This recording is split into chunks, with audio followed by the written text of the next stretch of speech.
Sit back and get ready to have the most fun you ever had with an electronic device. All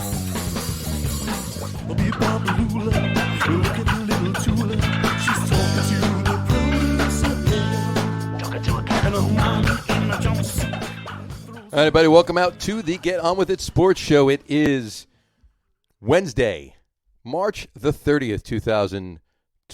Jersey Johnny coming at you. With me, as always, is none other than Mr. RadioPete and Mr. Harry Lug Nutz. Say hello, gentlemen. Hello. Hello. Gentlemen. Hello. Hello. There we go. Little Three Stooges action for you. How the hell are you guys tonight? Fine. I'm pumped. You're pumped? Yeah. That's always a good thing. I love being pumped. You know why? Why are you pumped? I don't know. That's why I asked. I have no idea. Thought maybe again. I thought you were referencing something on your OnlyFans page. Nope. Nope.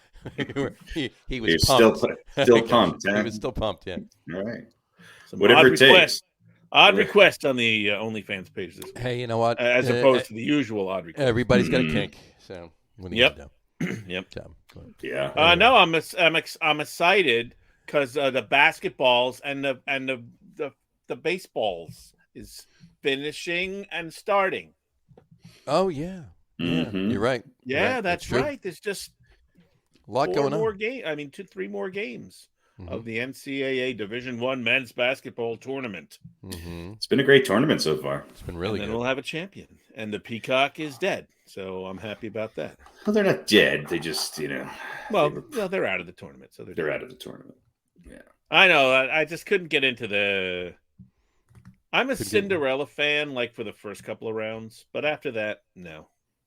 After that, they don't belong there anymore? No, get out. You just like to really piss on anybody's parade unless it's the Jets or Iona. Well, yeah. I'm bitter because I've never had a parade, and I'm going to just take as many people down with me as I can. Maybe that's what we should do for our next anniversary shows. We should have a parade for Pete. And all 7 of the people who have ever listened to this can join in the parade. Yeah, I mean, that's possible. Why not? What the hell? I mean, if we invite Pete's OnlyFans, then... forget about it. Oh, how about... We'll have 9 or 10 maybe altogether. Well, 9 loyal fans is all you really need. That's all you really need, though, really. I mean, if everybody... I mean, you get tired anyway.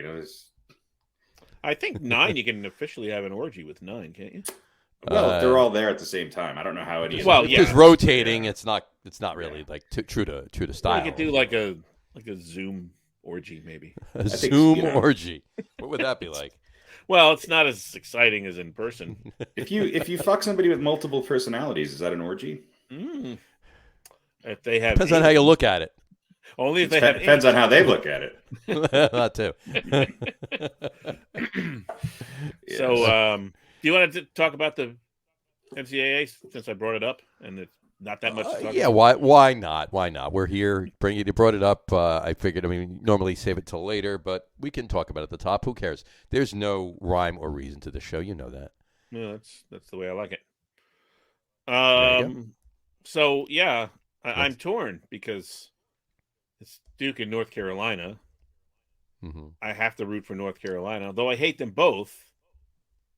But you hate North Carolina less. Yeah. Well, no, I hate Duke more. And then on the other side, 2 teams that I like. Villanova. So you don't hate North Carolina less. You hate Duke more. No, I hate Duke more, yeah. Okay. Mm-hmm. I mean, this is a matter. I see where you're going there. Semantics, but, right. They both start here, and then Duke goes here. Mm-hmm. Right. I got you. Okay. You don't hate North Carolina less because they're playing Duke. You just hate Duke more than you do. North Carolina is still the same amount of hatred for the North Carolina team, but I got you. I follow. And I mean, North Carolina took care of St. Peter's, so, Yeah, they did.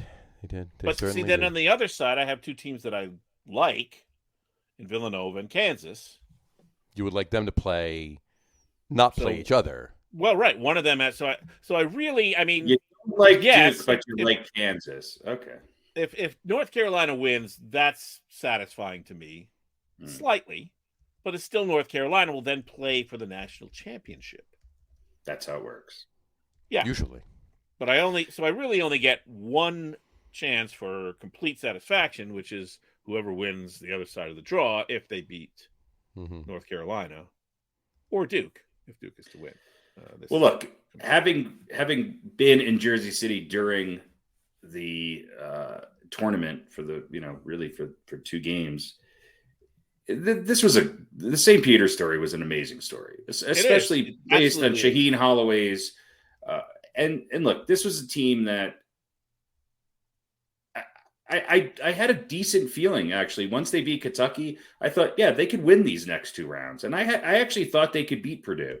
But my gut really told me that they had no chance against North Carolina. And as soon as that game started, they were tight. And North Carolina's athleticism and size together exposed them. But this is a great, great, great story. And if this is a school that didn't have enough T-shirts in there. They had like 12 T-shirts left. They sold. That's how small it is. I think there's been less people that have graduated from St. Peter's than are currently enrolled at North Carolina or Purdue. Yeah. So this is a great story. Look, I understand the Duke. Duke is a lot like the Cowboys or the Yankees or some other teams where people irrationally don't like them. Mike Krzyzewski is the best coach in college basketball history. And I think Duke is an incredible story. And I actually think that I find myself rooting for them because now that the underdog is out, I think this would be an incredible way for them to end Krzyzewski's career, especially since they kind of stumbled down the stretch of the regular season. Yep. But having said that, the seeding really doesn't mean much unless you really look at how those teams are playing towards the end of the year. And to me, I think, and I think North Carolina is a better team than Duke. I actually think it would be an upset if North Carolina loses to Duke. I think Villanova is a dog against Kansas, and I think that now that they're dealing with the injuries that they're dealing with, I think it's going to be really tough. But I'm going to root for Villanova. But I really Kansas does have something of a history of choking. Or well, I mean, look, Kansas not choking. That's right. But there are big games that you thought, obviously nothing is ever definite. Right. But there are times when how did they blow that one? I think all 4 of these teams are obviously playing their best basketball of the season right now. If I had to look at it completely logically, I think Kansas and North Carolina are the 2 best teams left, and I actually give an edge to Kansas in a head-to-head matchup. Although I think it would be a good game, I think they're more consistent. Having said that, look, this has been a great tournament, not just because of the St. Peter story. I just think there's been a lot more competition, and a lot of these top teams struggle to get through this tournament. There was a lot of games that you 2 or 3 minutes left in the game, you got a 2-point game with the number 5 against a 12 or a number 1 playing a number 8. So it's been a good tournament. I think you're starting to see some more players that have been around for 3-4 years. And there's more, I think the teams that have been able to hold on to, let's call it more veteran players, you're starting to see that, St. Peter's included. So we'll see what happens. I'm happy for Hubert Davis of UNC. Look, when you look at all 4 of these schools, they have incredible basketball histories, and they're all top-notch programs when it comes to college basketball. So the cream rises to the top a lot of times, and I think I think Villanova will keep it close. I think Kansas will win. I think that Duke North Carolina game, I just give the edge to North Carolina. I think Duke really has to continue to play lights out and clutch at the end of the game, which they could. And it would certainly be a storybook ending to Krzyzewski's career, but I think North Carolina's just playing. I think they're playing the best ball they've played all year. Yeah, I think it was North Carolina beat Duke in the ACC tournament final, and I think beat them in the season series too. So they beat them in the final game at Cameron, the final game, Right.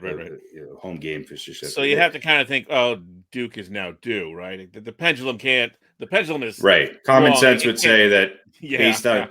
look. The other thing that, and I think people have talked about, this is the first time they've ever met in an NCAA tournament, which is crazy to me.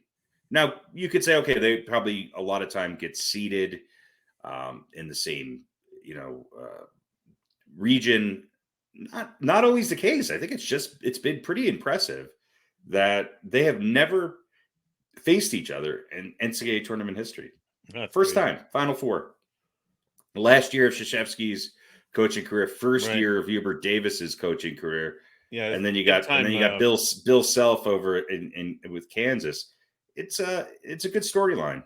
I think it's good for college basketball. I feel like it's been a more interesting, in-depth tournament than maybe the last few years. Maybe I'm just paying more attention. I don't know. Well, it's been a great tournament, and look, this is going to be until they meet again. This is going to be a certain type of bragging rights for whoever wins this game, right? Right. No matter who is overall more successful of this and that. I kind of liken it to the Mets and the Yankees being in the World Series. Right. And the Yankees obviously much greater success throughout history and all that. But, and of course, the Mets did not win. But had the Mets won that series, all that kind of goes out the window, because any Met fan all has to say, yeah, but we beat you in the series until they play again. And who knows? Of course, that didn't happen. So, but this is going to be that sort of situation. You can say whatever you want. Sure. You had more success. You've got more national titles or whatever. We beat you the one time we met until they meet again. So that's, for whatever that's worth. Right. And look, it's an in-state rivalry. The difference is that, you could argue North Carolina has a greater history. I mean, Duke's run, while it's been a long time, has really been in the Krzyzewski era. Yeah. And it's been since the late 80s on, whereas North Carolina has been pretty much a perennial powerhouse. But Duke's got more NCAA championships, and they're favored to win. The eye test doesn't tell me that by watching these two teams play. I think Duke is playing their best ball. I also think North Carolina is, and I just think North Carolina's got more talent. I could be wrong, but Duke is favored by 4 points, which I think is a lot. I seem to remember. Duke was a number 2 seed, right? In right. the West. Yeah, North Carolina was an 8. I get it, but what I'm saying is that going into this, you knew. North Carolina was an easy 8 seed to push to the Final Four. Right. Right. No, what I was going to say is I don't like. I remember some guys saying that yes, Duke is a number 2 seed, but because of their late season stumbles, right, there were some people who said, well, yeah, they're a number 2, but I'm not really thinking they're going to maybe go that far. And a lot of people thought they were susceptible as well, and rightfully so. Rightfully so. Like that analysis was, yes, look, they're number 2. Look at the number, but they're not that they're a bad number 2, but there were a lot of the professional pundits who were saying, yeah, I don't know if I would count on this Duke team to get maybe even into the Elite 8. I think some people were saying. They had a hard time closing out games, and that's the one thing that they've been able to do really and turn it around within the tournament is be able to close out games. So we'll see. It's going to be. I hope both of these games live up to the anticipation. Yeah, that's. I'm sure I'll be heartbroken again. Yeah, actually, I was wrong. North Carolina actually has 6 championships, and Duke only has 5. I thought it was the other way around. So close enough that it's not it's not right. 6-3 or anything like that. No, so. And it's other than UCLA, and Kentucky. These are the top 2 of the top 4 most successful teams in men's college basketball history. But now I think I heard every time Villanova's ever gone to the Final Four and they've won the whole thing, which I guess is twice, I think. I don't know if that's true or if I actually heard that or something similar to that. But Yeah, they have won it twice, and they beat North Carolina in how many years ago? 2000. Well, didn't Villanova they just won win a it? couple of years ago, right? Yeah, 2000. No, they won it in 18. They beat Michigan, and then they won it in 16, and they beat North Carolina. Okay. So Duke, I guess, won it in 15. It's interesting, but yeah, it's I guess that's the last championship was 2015 for Duke, 2018 for Villanova. So out of all these teams, Villanova's won it the most recently, with North Carolina coming in second. And it's been a while. I mean, 2008 is when Kansas last won it, but it's like, come on, it's there's these four schools have had incredible success in the NCAA tournament. Yeah, Villanova I like because they won it in '85. Well, of course, that was again when Villanova really came to national prominence. They weren't much of a basketball school before that. It was also at the height of the Big East when you had teams like Villanova and St. John's and Georgetown, Georgetown and Syracuse were all really good at beating that each time. other And up, Syracuse, yeah. I mean, the Big East was right there with the ACC as far as powerhouses. And of course, it was a different type of basketball. It was a more physical, defensive, for the most part, oriented. It was also, let's face it, teams that the Big East didn't necessarily have the big names. You still had Michael Jordan, he went to North Carolina. I mean, you still had North Carolina and the Kentuckys, and they still typically had the bigger name draws. They still had the talent that they were able to recruit. But you had, teams like Syracuse, teams like Seton Hall, teams like obviously like Seton Villanova. Hall had some swag too. And they, these were relatively smaller programs that, that Villanova win was a pretty big upset at the time, Yeah, especially against Georgetown. Hated them. Syracuse fans, so hated the rest of the Big East, of course. Well, in Syracuse, until Carmelo was always sort of, they couldn't quite get over the hump, although they had some great teams. Again, with guys like Ronnie Cycli, it's right. Yeah, you look back at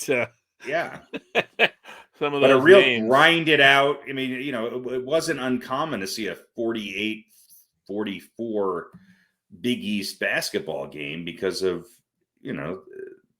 the defensive side of things and just the intensity. They didn't have the sharpshooters until later with guys like Allen Iverson came to Georgetown, where it opened things up quite a bit. But yeah, I mean, you take these four teams, you maybe add Kentucky and UCLA, and you're talking about pretty much the most successful college basketball franchises. Yeah, kind of college basketball royalty. Yeah. All right, John's left us, I guess. He's left us. I mean, and let's not forget about the ladies. The women's tournament. Hats off to a UConn program. Which, when was the last time we saw UConn not be a number one seed? Right. This South Carolina team though is. I'm back. Is really good, and you got to the women. The women's game to me is almost more enjoyable to watch. It's just these are some good games, and I don't know. So the South Carolina program, that's a program that over the last few years you have to give them a lot of credit for what they've been able to create there. What I miss. Well, we just kind of talked about the NCAA tournament, so we can move on to whatever's next. I figured water polo or water polo is last. Actually, we're doing water polo. How are our brackets looking? Who's doing the best? Do we have any? Has Jimmy tabulated that? Oh yeah, we're gonna pick the final three games. We're gonna pick the final three games here, but I'm just gonna pull up here. Final three games. Well, there's two semifinals and then the final game. Oh, okay, I got you. Hence the final four. If there's just I mean, This is technology at its finest, right? I mean, this is an Apple computer I'm on.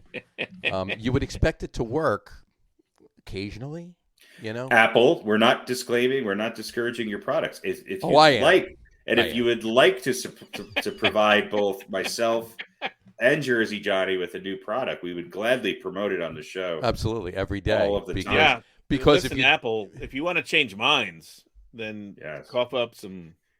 I mean, I have look on my Instagram stories. There's at least 12 people on a really, really peak day that watch them. So, it's money, baby. It's money. Yeah, it's money well spent. Absolutely. So here's a quick story about Apple products. I'll tally up these while you talk about. All right, Apple there products. we go. That's what I was thinking. I didn't know. We were a tech corner. Pete's tech corner. My son, as part of his college experience, he gets a laptop. He gets a MacBook Air or whatever it was, which you can buy for $1 when he leaves school. Wow. So yeah, it's part of his scholarship is you get a computer, and so he's happy with that, and he uses it and all that. So the other day he sent me a Snapchat, and I guess because of the pandemic, they had extra iPads, I guess, that were part of the scholarship program. Mm-hmm. So he got himself. He lives in the dorms at school, which is they're very limited. It's mostly a commuter school, but again, as part of the scholarship, he gets he doesn't have to go through a lottery if he wants to stay in the dorms. So he was going out somewhere and walked downstairs, and in the common area of whatever of the dorm, they were giving out iPads. Interesting. So he got what school is this? This is Queens College. Queens College. So he got himself an iPad, and he's like, I'm like, well, how did that? And he goes, well, I guess they had a surplus because whatever, people didn't come back to school, or new enrollment was down. I don't know, whatever it is. So here's the funny part. Well, not funny, but ironic. The next day, because of course he's not quite an alumni, but he's a student there, and so of course they're always hitting me up for money. Right. So the next day I get an email about, hey, don't you want to support the free laptop program? And I'm like, no, I don't think so, because you're giving this stuff away because you have too much of it. I just did. I got one for my son. Exactly. So I thought that was that's pretty good. I like that. Yeah, like literally the next day, like, well, our stock's been depleted because we gave out a bunch of stuff. And again, that was not part of it. He already had his laptop, but whatever. It's just good timing, I guess. So. That was great timing. So as far as the next day, they're like, "Can you give us some money so we can give out more laptops?" Like, nope, not maybe next year. Thank you. Yeah. Whatchamacallit? So, okay, at the Sweet 16, all three of us picked Gonzaga. Of course, they lost. Oh, I think I did the worst, right? Yeah. Well, you want to just give the tallies, or you want me to tell every one of my picks lost? Yeah, just do the tallies. We don't need to go through. All right, fine. Pete, you had 3 wins out of 8. Yeah, okay. All right. I would have thought it was 1. Harry, you had 6 wins out of 8. I had 5 wins out of 8. Yeah. So there you go. So Harry, you win the Sweet 16. I won the Sweet 16. You won the Sweet 16. If you Google that, something. Harry Lug Nutz wins the Sweet 16. That's right. That's it. I never had a Sweet 16 party. You didn't. No. Maybe I'll post a certificate on the website. That's right. There you go. So Harry wins. All right. So Final Four. We got 3 games here. And who wants to go first? Pete, you go first since you're the. All right. I'll take North Carolina. Okay, you want. I'll take Villanova. Mm-hmm. And I think North Carolina is going to win it all, so I'll take Villanova for the national championship. All right. So you say Nova's winning, UNC's winning, and then Nova's winning it all. Sure, why not? All right, Harry. Well, I think North Carolina is going to beat Duke. I'll be rooting for Duke. I also think Kansas is going to win, and I'll be rooting for Villanova. And I think Kansas is going to win it all. Okay, so you're taking Duke, Kansas, and No, Kansas. I'm taking North Carolina. North Carolina, Kansas. UNC, Kansas, and Kansas wins it all. Now, Yeah, I'll be and I- very and I just- happy. I'll be very happy if I'm wrong. Okay. And I just want to say, I'm absolutely positive that Duke is going to be the national champion Okay. because Well, they I'm- have to. But I'm not Right. gonna. But I'm gonna pick against them because I hate them. Well, I'm going right now. I'm telling you, Duke is beating North Carolina, Villanova's beating Kansas, and then Duke is winning the national championship. Wow. So, Duke, All Philly, right. Duke. Yeah, I think Not a lot of love for Kansas. I think Duke's going to be the champion, but I hope you're right. I mean, I think it'd be a great story. That North Carolina team just looks to be a little better than Duke, but I think Kansas is the best team left. But we'll see. There you go. We shall see. We shall see. All right, cool. All right, let's change gears back to here. I might as well utilize the backgrounds here. Let's change gears back to baseball for Baseball? momentito. Baseball. Baseball. Yeah. Well, you want to talk NBA first, and then do our list, and then No, we could talk baseball. all right, let's talk baseball. Just it's brief. There's not a lot tonight. That's how I learned about the Mets. It's by listening to you guys. Pretty much, yeah. Honestly. All right. Just a couple things. I got Albert Pujols is gonna stick around for another year, one more Yeah. year, Yeah. but in St. Louis. Yeah, I saw that. Yeah. I can't believe he burned through 10 seasons already with the Angels. Mm-hmm. I think he got a crazy. hit yesterday or today. I think I read. I'm sure. Isn't he on the bubble of breaking or going ahead of somebody? He's got 677 home runs, something like that. So And who's next on the list? above him? Yeah. A-Rod, right? Is it that many? Yeah, I believe so. You can check it out if you want. I'm nervous to go open another window on my browser. Yeah. So you guys are gonna have to do the Let's Googling see. tonight. Well, I with my non-Apple product. Yeah, will he's open only up- he's only 17 behind A-Rod. There you go. I knew it was close. Ooh, that's how many he hit last year too. There you go. Yeah. So So- it's 677? 679 to 696. 296, right? Yeah. God, A-Rod hit a lot of home runs. He did. And just think of what could have happened if he didn't have that year and change off. And Yeah, I mean, I think he would have passed Babe Ruth. I also think A-Rod kind of hung it up early. he could have played longer. He could have played another year or two. But maybe he didn't want to play another year or two because he knew that he was, tailing and he didn't want to go out that way. Yeah, who knows? He's, Cut it. Who he's knows? living a Whatever. pretty good life. I would have He's to not say. bad. Yeah, he's got those Timberwolves playing good basketball. It's so. all because of A-Rod. Yeah, Yeah. And he's teaching him how to shag, Shag grounders. fly- right, exactly. Shag grounders. There you go. Anyway, all right, cool. So Pujols hanging around. Mets-wise, Mets will honor Johan Santana's no-hitter. The 10th anniversary of his no-hitter. Of course, that was June 1st. They're going to honor it on Tuesday, May 31st. I didn't look at the schedule, but I can only assume that's because they don't have a game on Wednesday, June 1st. So, Tuesday, May 31st, they will honor Johan Santana's no-hitter. Of course, that is the only no-hitter in Mets history. You're gonna do that by having somebody throw too many pitches in less than optimal weather conditions and ruining his career. And ruin their career, exactly. That's how they're going to honor him, to follow his suit. They're going to call up some rookie for the day and go, just go out there until your arm falls off. Yeah, we don't want anybody DeGrom? No, you're sitting. Scherzer? Over there. Let's call up, let's put Joey Lucchesi in. You got the ball. Go, Joey. Go ahead. Pitch away. But anyway, so I'll be there. And then the other thing I wanted to just say, Mets-wise. He's going to do a duet with Rob Thomas too, right? Right. Yeah, absolutely. Yeah. Right. He's going to, of course, no, but Rob Thomas is playing guitar, though. Johan's singing. Wait, right. what day was the no-hitter? It was June 1st, 2012.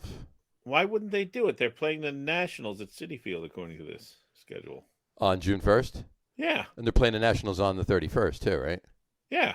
And the So 30th. Yeah, that doesn't make sense. You're right. Why wouldn't they do it the night Why wouldn't they do it the night of? Let me make sure I'm looking at the right year here. Who cares? Maybe you're looking at if it's Tuesday. There you go. It's Tuesday. It's Tuesday, May 31st, because Wednesday's June 1st. Yeah. So why not just? Well, if there's a game, I just assumed that there wasn't a game on Wednesday, June 1st. No, according to this, it's the final in the 3-game set with the Nationals. That makes no sense then. Well, there you go. That's the Mets, folks. Well, no. Hold on. They already had Lee Mazzilli bobblehead. I'll tell you what it is right now. Look at the times. I guarantee you Tuesday night's game is a night game and the Wednesday game's a day game. Right? Yeah, of course. Yeah, so that's why. They want to do it at night. They want to do it at night. Aren't they making up some of the games they missed? Yeah, I don't know when they're doing it. Maybe they could do a doubleheader that day. There you go. I think they missed the first series with the National. Well, the first, 2 series they're not going to make up, but then... The first 2 series they are going to make up. They're making everything up. Yeah, no, they're doing 162 games this year. They're playing 162. Just do a doubleheader there? Yeah, because they were supposed to play the Nationals was their opening series, right? Yeah, that's what I mean. So, yeah. That's one of the ones you missed. So they have to make up games, so why not throw one of those games they're going to make throw up? One of those on Wednesday night. Doubleheader Wednesday. Yeah. That would make sense. Day night, do a day night, do a 1 o'clock and then a 7:30. Yeah, later this year in October, they're going to relive the Roger Clemens Mike Piazza incident, and fans get to throw bats at Mike Piazza and whoever gets closest, and whoever throws it very similarly the way Clemens threw it wins. He does. They win a Lee Mazzilli bobblehead. Lee Mazzilli bobblehead. You know what? Right. They won't. He's got one left. They won't do that because the next day they're in at the Dodgers. No. So they're not going to have a night game and then travel all the way across. So there you go. That's why they can't do it. There you go. Well, you just answer your own question. They got to go all the way. They got to play a day game, then they got to travel out to L.A. So yeah, there's no night game, and they're not doing it during the day. So that's why it's the 31st. So they're going to do it on a Tuesday night. Tuesday night, which is not the actual. Whatever. I don't know. Day before, whatever. It's an honoring. It's not like. It doesn't have to be. They could have done it that weekend. Yeah, he's going to be there. They probably would have done it that weekend had they been home that weekend. They probably would have honored him on, Saturday the 4th or whatever. He's not going to be home. No, he's away. He's got a yeah. They won't be back. Yeah, they got the Dodgers, then the Padres, then the Angels. Family. They won't be back until June 14th. Exactly. Oh wow, 2 weeks away. Oh my gosh. Yeah. Tune in next week while we go over the entire Mets schedule going forward, including all promotional activities. Well, exactly. This is T-shirt Friday coming at you.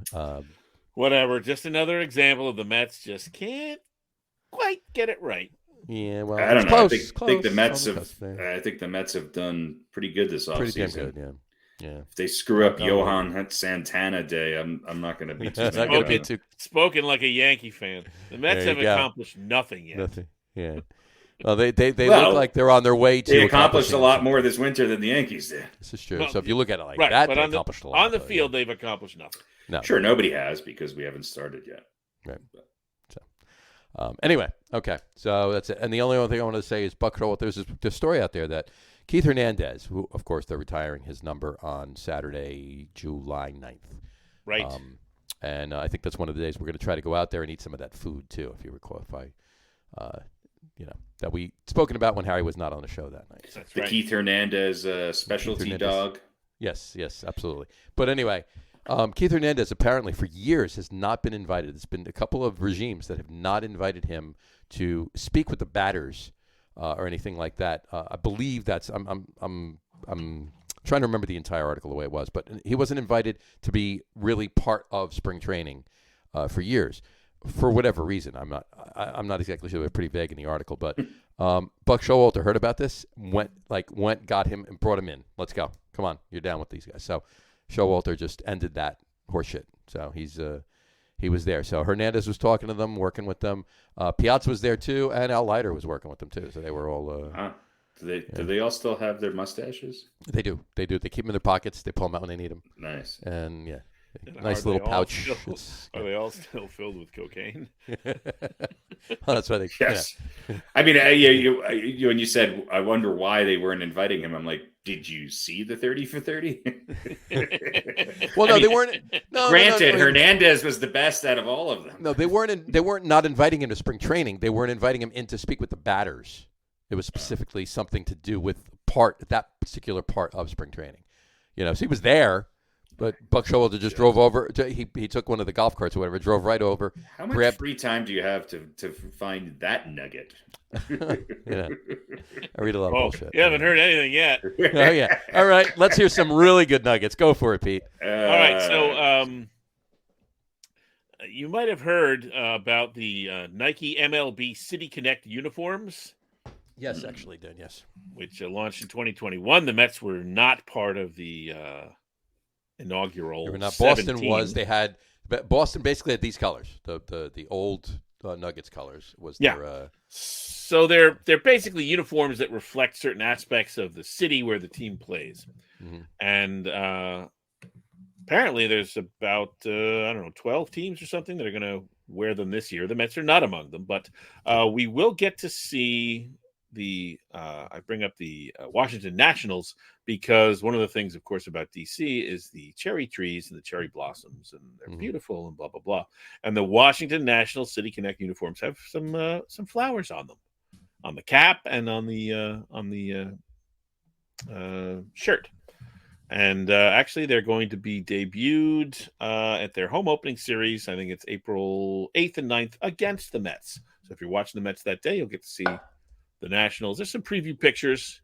I think today was actually the unveiling of the uniform series. But Nationals, Astros, Kansas City, Colorado, the Angels, the Brewers, the Padres, along with, I think, the Cubs, D-backs, Giants, Red Sox, and the White Sox, all going to have these uniforms. So I wanted to ask you guys what would go on the Yankee City Connect uniforms and what would go on the Mets City Connect uniforms.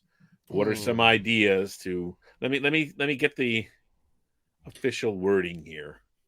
When we say City Connect, are we talking Citibank? No, the Nike MLB City Connect uniform series, which launched in 2021, explores the personality, values, and customs that make each community and its residents unique. So it's not about a bank or a sponsor. It's about the uniforms that reflect unique things about the city. So what would the Mets have on theirs, and what would the Yankees have on theirs? Harry, Washington you take has flowers. You take the Yankees. I'll take the Mets. What do you think, Harry? Oh boy, I don't know what they would have on there. I mean, living in the past would be written on the back. What have you done for me lately? Maybe Pizza Rat. What's that? Pizza Rat. Yeah, I mean, I've heard he is. Or Pizza maybe Rat. like a pigeon shitting on someone hailing a cab. There you go. Well, I mean, we're Subway. splitting hairs between the Queens and the Bronx. So yeah, I don't know. We'll have an angry Greek guy and an angry Italian guy, both with nondescript stains on their shirt. I mean, I don't know. I don't know. I don't really know what these uniforms are supposed to. I mean, I think with the Yankees, certainly the uniform would have to play on their history. Mm-hmm. You know? Well, it's supposed to be a city connect thing. It wouldn't Yeah, necessarily I play get on their that. history, But their that's history what I of the city, mean, is maybe, or yeah. It's the connection between the Yankees and the city. Maybe like a little map of the Bronx or something. I guess. Right. I don't know. Maybe a subway, maybe the subway train that goes right there. Yeah, that's what I was thinking. Subway. You know, because when you do think, I think overall, both teams have more of a connection to the city. I think that there's much more of a connection with Manhattan, with the Yankees, especially with the location of the Bronx. Whereas with the Mets, you know, I could see another historical aspect with the Mets where they're at, and you know, they could play up a lot of different things from the past, like the World's Fair and things of that nature. So I don't know. It depends on where you want to go. I think they could also play off the history of people from the Bronx and from Queens, whether it's musical artists in general, or other, you know, notable residents who have come out of there. So we'll see. We'll see where they go. I was going to make a joke, but I think I'm thinking some form of either like, you know, clearly the subway. I mean, that's an easy one, right? I mean, that's Sure. clearly something that they could do. The Mets, they could even throw in, a plane in there, airport stuff. I mean, planes fly over from LaGuardia, fly over that stadium 30 times every game, so. They could just have car parts, various car parts from the Cross The other Bronx thing, they can Expressway have or the Long hubcaps and Island car Expressway. parts right across the street. Yeah, from there, there's still the shops over there, but of course, yeah. I mean, Corona Park is right there with the World's Fair. Right. Those the structures globe and everything there else. in the Corona Park. Yeah. Would be, Right. I think that is, that's kind of an iconic. I mean, especially if you want to broadcast this beyond just New York. If this is something to try to get, I think the World's Fair is. I mean, and it makes her a great graphic. Right. Yeah, So maybe an I think that would airplane be too. Mm-hmm. Queens has a couple of airports there. Yeah. So I don't know. They do. And that's the other thing too. I was going to say, you mentioned like connection with Manhattan or whatever. Technically, Yankees, the Mets have actually played in Manhattan. Sure. So. Which is amazing that there's so little sports actually played in the borough of Manhattan. Yeah. There's 9 local professional sports teams in the New York metro area. 2 of them play in Manhattan. Yes. All right. So we got a little bit. So this is, I guess this is from last year. So the White Sox, they had South Side across the front of the jersey. Right. Yeah. Miami had, I guess, there's a certain type of Bird. Font, if you will, or script or lettering that is reflected by Miami, and they had. Oh yeah, because they had like those red and blue uniforms. They had. Yeah. Completely, it was really weird to see those. The Nationals have some flowers on it. Boston was like, I guess they're yellow. Are they yellow or green? They were yellow and blue. Yellow and blue, with obviously, again, I think a lot of it is going to have to do with the lettering. I don't know what the Boston I could see them use. connection I was. could see them using the font that they use, the New York City subway, the MTA, the subway. Font, where that's that's written what it subway, right, Mets in that, or. I mean, I think they could both also tie into the incredible history of hip hop and just really music in general that comes from both. The Dodgers had locations. Los Dodgers. Good. Los Dodgers. Yeah, well, the Mets have Los Mets, but the Mets have had those uniforms before. They've had the Los Mets uniforms. Right. Yeah. And they were the orange jerseys. I actually love those jerseys. The Yankees full typically orange don't jerseys. step out very far when it comes to deviations of their uniform. Yeah, I don't think you're going to see any crazy colors for the No. Yankees.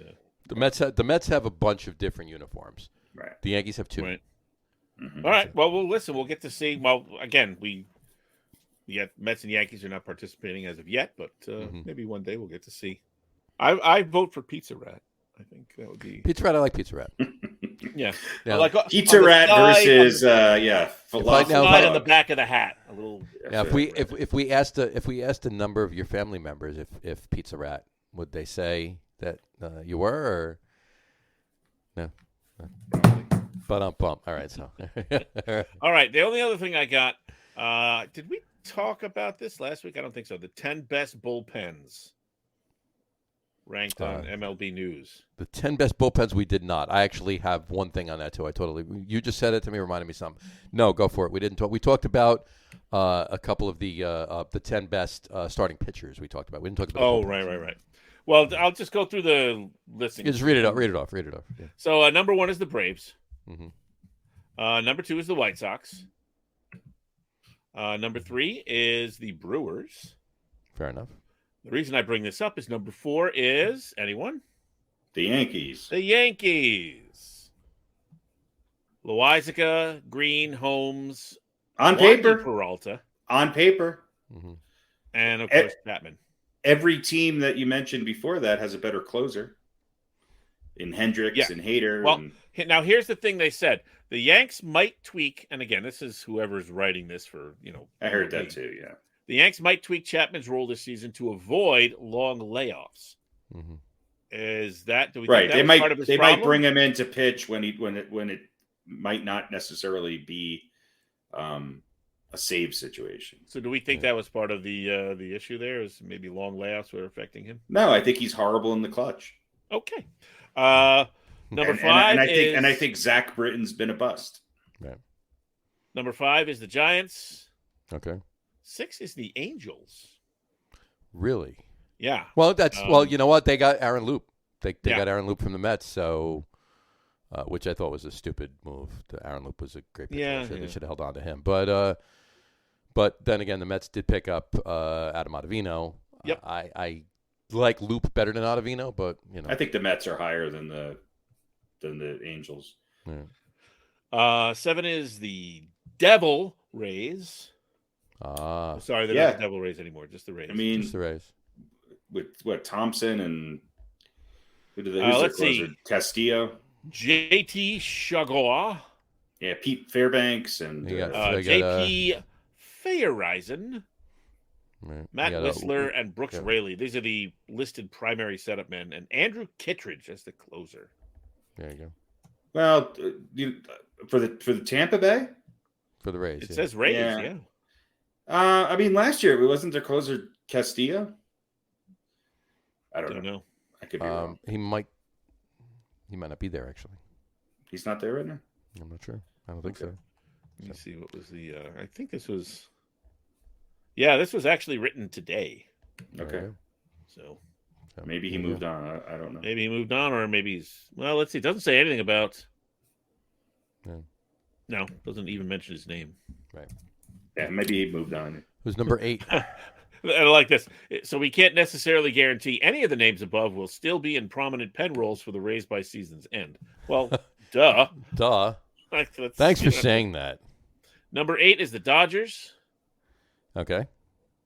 and Gratterall is the only name I really recognize from their list. Anybody know the name of the Dodgers closer? Trinan, right? Yeah, there you go. Good, very good. Number 9 is the Blue Jays. Okay. And number 10, the Mariners, which I thought was kind of interesting. Really? Yeah. Primary setup men, Drew Steckenrider, Diego Castillo, Sergio Romo. There's a name. You related to Tony? Maybe. And Ken Giles. And their closer is Seawald? Seawald. Yeah, Paul Seawald, yeah. So there. Now, again, this is, honorable mention, Mets, Astros, Red Sox, and a few others. But There you so go. I don't know. We'll see. Well, We will see. I think I will bookmark this, and then Yeah, do probably that. forget Bookmark it. all We can about it. revisit it. Yeah. But I'll bookmark it. Ken Kenley Jansen have another year where he's, Insanely lights doing out. what he did. Yeah. Which MLB they ranked the 10 best rotations in Major League Baseball. I'll read them quick. I won't dawdle here, but I'll start with number 10 and go down. Number 10, the Phillies. Wheeler, Nola, Suarez, Gibson, and Eflin. Yankees are number 9. Cole, Montgomery, Severino, Cortez, and Taillon. Two of them are hurt right now. Right. Exactly. Number 8, the Braves. Fried, Morton, Anderson. Not Morton, Anderson. That's pretty weird. Atlanta Braves. They have a pitcher named Morton, and they have a pitcher named Anderson. Well, Morton Anderson's a hell of a pitcher, especially when he takes his socks off. When he takes his socks, right, throws with his left foot. It's really wild. Yeah, I think I read today Fried is getting the opening day start for them. So. There you go. And then Wright and Noah. Right. Which brought number 7, the Dodgers. Walker Buehler, Kershaw, Urias. Yeah, they've gone down. That's for sure. Gonsolin and Haney. Number 6, the Giants. Logan Webb, Carlos Rodon, DeSclafina, Wood, and Cobb. That's number 6. Number 5 would be the Astros. Verlander, Valdez, Garcia, Urquidy, and Javier. A lot riding with on Jake how Odorizzi, Verlander- too, is how, in there, how too. Verlander bounces back, yeah. True, very true. Yeah. Number 4, the White Sox. Yeah, absolutely. Giolito, Lynn, Cease, Cease, Keuchel, Dallas Keuchel, and Kopech. Number 3, the Blue Jays. Jose Barrios, Gaussman, Hyun-Jin Ryu, Manoah, and Kikuchi.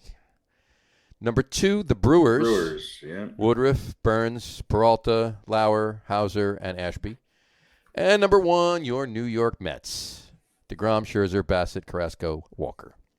I mean, when you combine bullpens and starting rotation, you got to look at the Brewers as probably being number 1.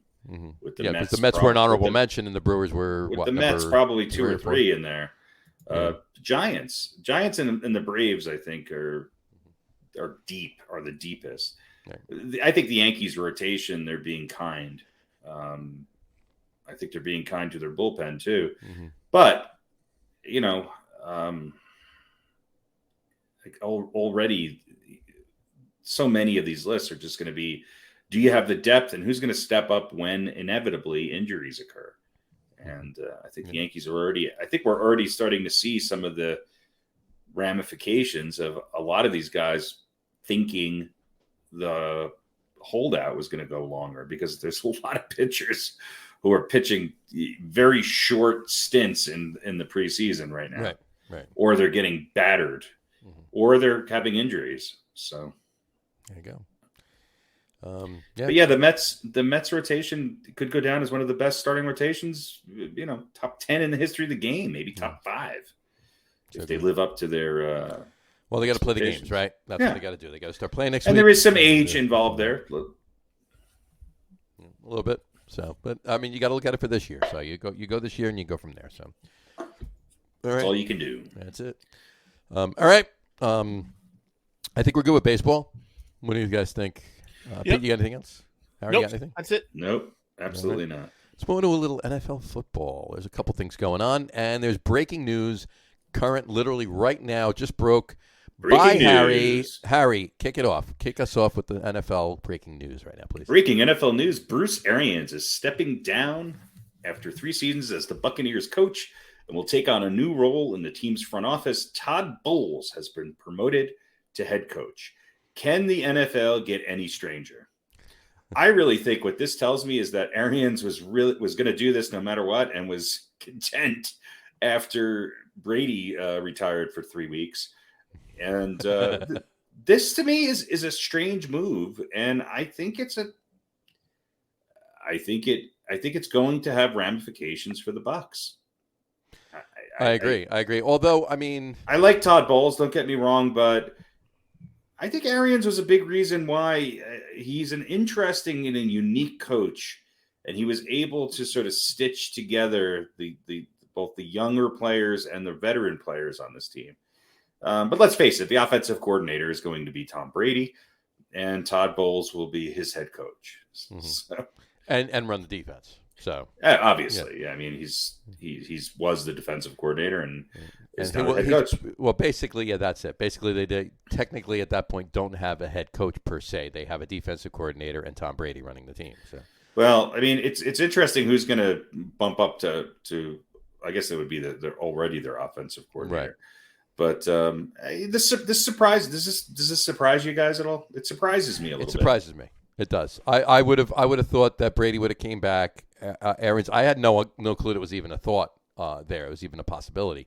But I would have thought that Arians would have stayed another year with Brady coming back and see if they could do it again. And if they don't, they don't. And then they both go off and retire. Brady made it to 45 playing football, starting football at 45 years old, like he wanted to do. Arians got another shot at another ring. I mean, they were right there in the mix last year. Got another shot at another ring, and if they get it, they get it. If they don't, off to the sunset. Done. Okay. That kind of. So thing. there has give to it to Todd be Bowles enough from there. There has to be some sort of something between the two of them, right? What do you mean? For this to happen, right? Tom Brady comes back and then Arians quits. Yeah, that is kind of weird. That's what bewilders me. I mean, maybe Arians didn't want to coach Tom Brady anymore. No, I don't think it has anything to do with that. I think Bruce Arians has nothing but the utmost respect for Tom Brady, and I think Bruce Arians would be the first person to admit that he probably wouldn't have a Super Bowl championship if it wasn't for Tom Brady. Oh, absolutely. I don't disagree with either of those statements. But I think what it was that Arians was probably leaning towards doing this, and that the Brady retirement made it a lot easier And then when Brady decided to come back, I think Arians probably weighed it and said, I'm going to do it anyway. Right. So thought about it and said, screw it, I'm just doing it. But like you said, too, Arians isn't going anywhere. He's moving to the front office. So he's moving to the front office. He's not retiring. He's going to be involved. But it's. I think he was. It's not the grind. Of being a head coach of an NFL team. So it tells me that he was already leading towards this. Right. I think one of them didn't really want to work that much with the other one for whatever reason. Not that they're enemies or hate each other. I'm just saying maybe. I don't know. Maybe there's something that rubs somebody the wrong way. Let me ask you a question. Who was set to be Tampa Bay's starting quarterback before Tom Brady came back? Nobody. They hadn't named one. That was what was leading to this. So you think Bruce Arians was like, forget it. I'm going from Tom Brady to some scrub. Fucking, I'm out. Right. I think probably he was leaning that way and was probably. He's already in Florida.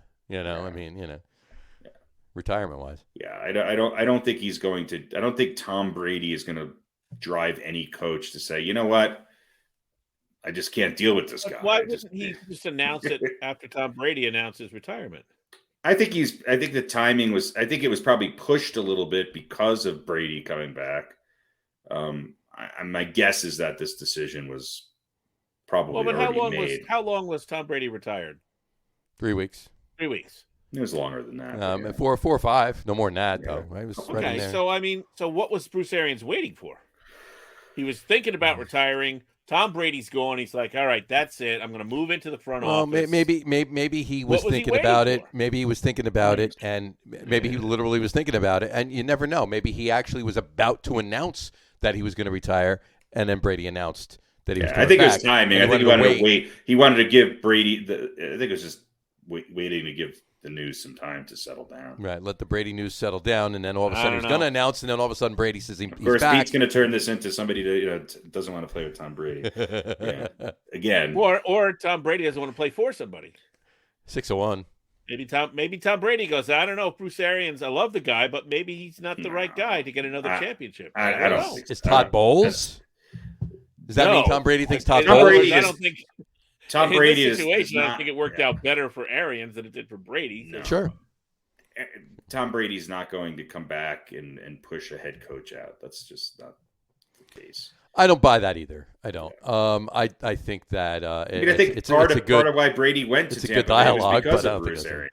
Yeah, he did. That's true. He did go down there because of the team that they had assembled. He was the Bruce right Arians was coach. Arians is a bit of a hands-off guy on certain areas. Mm-hmm. What I liked that Arians did is he was a good big picture guy, and I think he was able to really bring that offense together with a lot of egos involved. So I don't think Todd Bowles is that guy, but we'll see. We shall see. We shall. But pretty big news coming out of Tampa Bay. One other quick thing on a more positive side, I guess, is that as expected, it's official now. Shaheen Holloway becomes the new head coach of Seton Hall. There you go. And that's breaking football news. That's breaking news. Yeah, I mean, sticking into little columns here is. No, I know. Yeah, but you knew that was going to happen, though. I mean, yeah. I didn't expect it to happen this quick, though. I thought they would have waited until after the tournament was over. No. Make an announcement. But I guess it doesn't matter if they're out of it. They're out of it, and Seton Hall's out of it longer. So, yeah, I suppose. We'll see how many of those guys that are still eligible to play more head over to Seton Hall. Yeah. But and then there's I did read something that Holloway said that his replacement's going to be his bench coach or whatever it was. That he's gonna stick to the program there, and it's gonna eliminate a lot of other bigger schools poaching some of these guys. Sure. So now, if that's the case, Seton Hall's a bigger school. They're not going to poach these guys either. That's what. They're not as big as many others. Well, true. Yeah. I mean, look, Shaheen Holloway turned down Duke to go to Seton Hall. So I mean, that's his alma mater. Yeah, but it's where he went, right? So, anyway.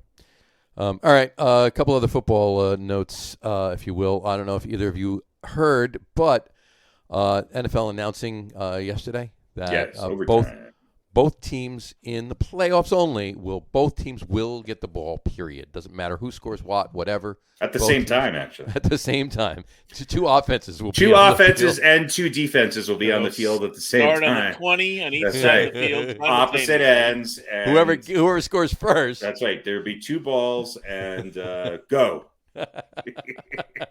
No field goals allowed. Let's say two passes thrown in the air and That's they right. hit each other. You can knock them out. That's right. One So ball. That's yeah. the tactic. That's a tactical maneuver. That's Instead right. of throwing the ball to a receiver that may or may not catch it, throw the ball to knock the other ball It's out. like a Scud missile. Right, Yeah. exactly. Yeah. Exactly. So, in any event, So, in overtime, in overtime in the playoffs only, starting this year, both teams will get the ball. So even if the other team At scores a least touchdown, one possession, right? at least one possession. Both And then teams, it- even if and the then other it's team sudden. scores a touchdown, the other team still gets it. But then after that, if the other sudden team death. doesn't score a touchdown, game's over, right? Right. If they do and tie they it, do, then it's sudden death. Then it is, yeah, exactly, right. Then so they at least get one possession each. I mean, why only in the playoffs? Basically, devaluing defenses is what they're really doing, because the object is, okay, your offense is going out first.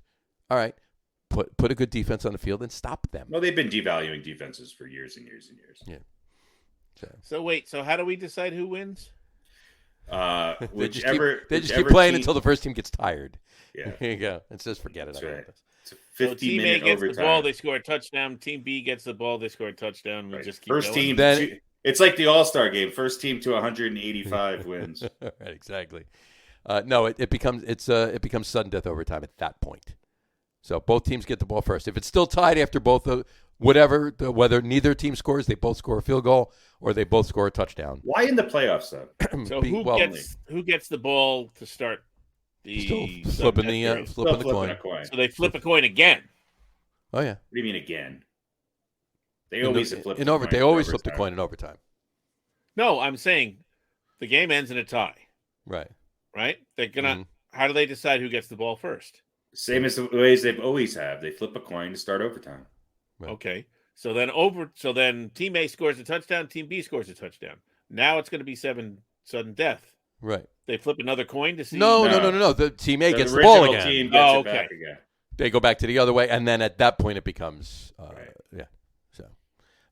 So basically, this way they both get a turn in overtime, and then it can go to the original meaning of overtime in the NFL anyway. So yeah, there you go. Okay. That's what it is. I guess that's better. What are you gonna do? Giants wise, Joe Shane said that he's not shopping Saquon Barkley, as a lot of rumors out there are floating around. That Yeah, he's that actually was looking after to he trade. said we're open to anything. We're open to anything. He's not open to trading Barkley now. Giants picked up 5 O linemen in the last couple of weeks, so that's actually good for them. All offensive linemen that are over 40 years old and have been dropped by all other teams. They picked them up. They got them. So. Uh-huh. Well, they figure they can load a lot of them out on the field. You know? They picked Just them up. pile them up, and then they have to run around them. So it Picked saves them up in a time. front loader and took them to Exactly. Giants Stadium. Right. And then the only other thing on the Giants, really quick, is that they signed international running back Sandro Platzgummer. International superstar. International running back Sandro Platzgummer. Who was he playing for? Couldn't tell you. Yeah. I'm We're sure going deep everybody- here, folks. I think let's, No, I just wanted it was the name. I had to say the name. Yeah, I figured you would go somewhere with that. Sandro Platzgummer. Nice. The new Giants star. So anyway, all right, that's really all I got. Oh, and the Bills announced that they signed a new 30-year deal with the town to build a $1.4 billion stadium in Orchard Park, and it will not be a dome by any means. It will be an outdoor football They're gonna make that Buffalo mistake type again. stadium. Yeah, in other words, they're gonna still play in the Gonna shed. have an outdoor stadium in Buffalo. Another one. Yeah. Another one. Yeah, a $1.4 billion outdoor stadium. Thank God. Yeah. I mean, For that much money, put a roof on it, though. Yeah, right. what fan base are bigger masochists, Buffalo or Cleveland? I don't know. know. That's good. That's a good Buffalo- question. That's a good question. I would say Buffalo- Cleveland. At least they got an NBA championship. There you go. At least they have an NBA team. Right. Yeah. Yeah. Buffalo's, yeah. I mean, I don't think the people in Buffalo would have approved it if it was a dome. Well, they got the Bills and the Sabres. That's all they got in Buffalo. So they do have the habit trails at the University of Buffalo, so there you go. Don't have to go outside in the habit trails. Subtropic. Wasn't that what you used to put the hamsters in back in the day? Yeah, so that's what you used to put hamsters in. Yeah, habit trail. Habit trail. Yeah. Anyway, you guys have anything on football? Oh God, no.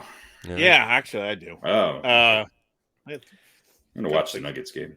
So, speaking of people in football who say things that maybe they might have tempered first, who loves Jim Irsay, the Colts owner? Talking about why they moved on from Carson Wentz. Here's the quote. I love this. I think the worst thing you can do is have a mistake and try to keep living with it going forward. For us, it was something we had to move away from as a franchise. It was very obvious. End quote. That's not mincing words. No, that was a bad marriage, and he couldn't wait to get the divorce finalized. But they won the divorce. They won it. They came out ahead of the game with a better quarterback for less money and better draft picks. Well, how do you make out better than that? I actually think it's kind of a little classless. Look, we all know what Carson Wentz is. You don't have to say this. There comes a time. He didn't really say he sucks. He says it was a bad marriage. He said it was a mistake. But he said you couldn't wait to get on with it. My thought to this is there's a bunch of other guys that have probably been signed in the last couple of years who are thinking, does he think the same thing about me? So I don't think it's good for morale. I don't think it's good for for the team, and I think he needs to keep his mouth shut. Right. It's on. Say what you want, but I think for the team's sake, I think it's better if he doesn't. You don't have to beat a dead horse. We all know what Carson went. I mean, I thought it was a mistake when they signed him, but Well, let me throw a little bit more at you because that wasn't all he said. They've been plugging the hole at quarterback for a number of years now since Andrew Luck left. He was talking about not making the playoffs and the final week loss to Jacksonville. So here's the quote. I don't know if you guys read this or not, but no respect to Jacksonville, but I mean, they're the worst team in the league. You play well and hard for the first quarter or so, and they're looking to go to their locker room and clean it out. I've never seen anything like that in my life. You say, my God, there's something wrong here. It needs to be corrected. I feel that we feel like we did. The video montage during this story this morning on ESPN was nothing but Carson Wentz fumbling, basically flicking the ball into the other team's hands while getting shellacked. I mean, it was like they must have had this geared up and ready to come at any moment because it was just clip after clip after clip, especially from those games towards the end of the season. And it was just like a great music video. All right, here's one more. Your guy's got to pick you up and carry you through Jacksonville. He has to do it. Not an option. Has to. No excuses. No explanations. I mean, that's just. Well, Irsay, I think him when he's dead, and listen, he's not wrong, but man, oh man, those are unminced words right there. I mean, if there's any team that's willing to always say, "Hey, we're in. This is what we're doing for right now," I think it's the Colts because they've with Phillip Rivers and then with Wentz, and now with getting rid of Wentz, they really do think that they have a chance to win right now. Mm-hmm. And they're not looking long term. They're not rebuilding. They're not, let's give them another year to see how shitty he is. Good for them. I mean, I applaud Irsay and I applaud the Colts. I wish a team in New York had the same sort of short leash. The Jets? Well, the Jets have a quarterback. Right. So, maybe. Well, Giants do too. Yeah, they certainly do. Mm-hmm. Yep. And if Daniel Jones goes down, then he'll play. Yes, that's right. I knew that was coming. I set you up at that one. Yes, you did. Thank you very much. But no, I keep talking about Daniel Jones. We keep busting chops, and we all know how you feel about him, Harry. But yes, of course you do. But I believe that there's a possibility, just an outside shot, we might see something interesting this year. I'm just throwing it out there. It's just just an outside shot possibility that we might see something, especially if the moves that they made with the O-line and whatever they're going to pull out of the draft with the O-line, in front of them actually building some form of an actual formidable O-line in front of them. I think we might see something. If we don't, Taylor's there. You take some draft capital. You get a good pick next year. You got Taylor for another year. Bing, bang, boom. You do what you do, and there you go. But obviously, Barkley's gone by that point. But Colin Cowherd had an interesting take that caused some stir, especially with Cowboys Nation, where he said that you'd have to flip a coin to pick the best quarterback in the NFC East between Carson Wentz and Dak Prescott. Okay. Would that be like a two-headed coin? Mm-hmm. He ranks Wentz slightly ahead of Prescott with, of course, Jalen Hurts third and Jones fourth. Bobby Jones fourth. Well, listen. You guys probably maybe only have to wait a year, and then again, you might have a shot at Lamar Jackson. That would be fine. So listen, this is his final year in Baltimore, right? Mm-hmm. There's been some talk about, he might be leaving, et cetera, et cetera. Mm-hmm. Jackson tweeted the other day, "I love my Ravens. I don't know who the hell putting that false narrative out that I'm having thoughts about leaving. Stop trying to read my mind." Now, the team owner, Steve Biscotti, said, Jackson's lack of urgency in getting a long-term contract done is, and I quote, unique as hell because everybody expects you to say, I've got to get mine now. Right. So, listen, we all know money talks, right? We've all seen plenty of players in plenty of sports talk about how much they love a particular place and blah, blah, blah, and then go somewhere else because there's just more money involved. Right. So I don't know. Is Lamar Jackson saying the right things? I love it here. I don't want to leave. If Lamar Jackson leaves Baltimore, where do you think the Giants would rank on his teams? That's I don't want to. I don't want to get into that. I just obviously. No, I agree. I'm not seriously saying all you got to do is wait a year and Lamar Jackson's going to fall into your. But I'm saying if you really love Baltimore, the better teams out there already have a quarterback that they're not getting rid of. True, right. But so. who said the Colts will be available for a quarterback? Yeah, really. Yeah, that's right. But then he's going to look at that situation and say, I can go there for a year and then move on somewhere else. If he really loves Baltimore and wants to stay there, why aren't you getting a deal done? I don't know. Well, who knows? I think he's waiting for this quarterback frenzy to. Now's the time. I mean, he would probably break the record. If he was able to re-sign with Baltimore. Yeah, I don't know that the Giants could afford him next year. No, the Giants probably couldn't afford him. And look, I do think though that should Daniel Jones continue to play the way he is, and should the Giants, even if they do show, especially if they show some improvement with the offensive line, and they could get a top-notch quarterback to even show interest in the Giants, I think that signing a veteran quarterback is going to be much better than trying to find someone in the draft and groom them. The Giants do not have a long record, unless it's really obvious, of drafting quarterbacks. Right. In the last 50 years, they've drafted two quarterbacks that were able to be groomed and long-term quarterbacks. Two. And one was the most obvious pick, and they had to do some some trade and wheeling and dealing to do it. And the other one was not an obvious pick because they could have had Joe Montana that went in the second round when they picked Phil Simms number 7 overall. Yeah.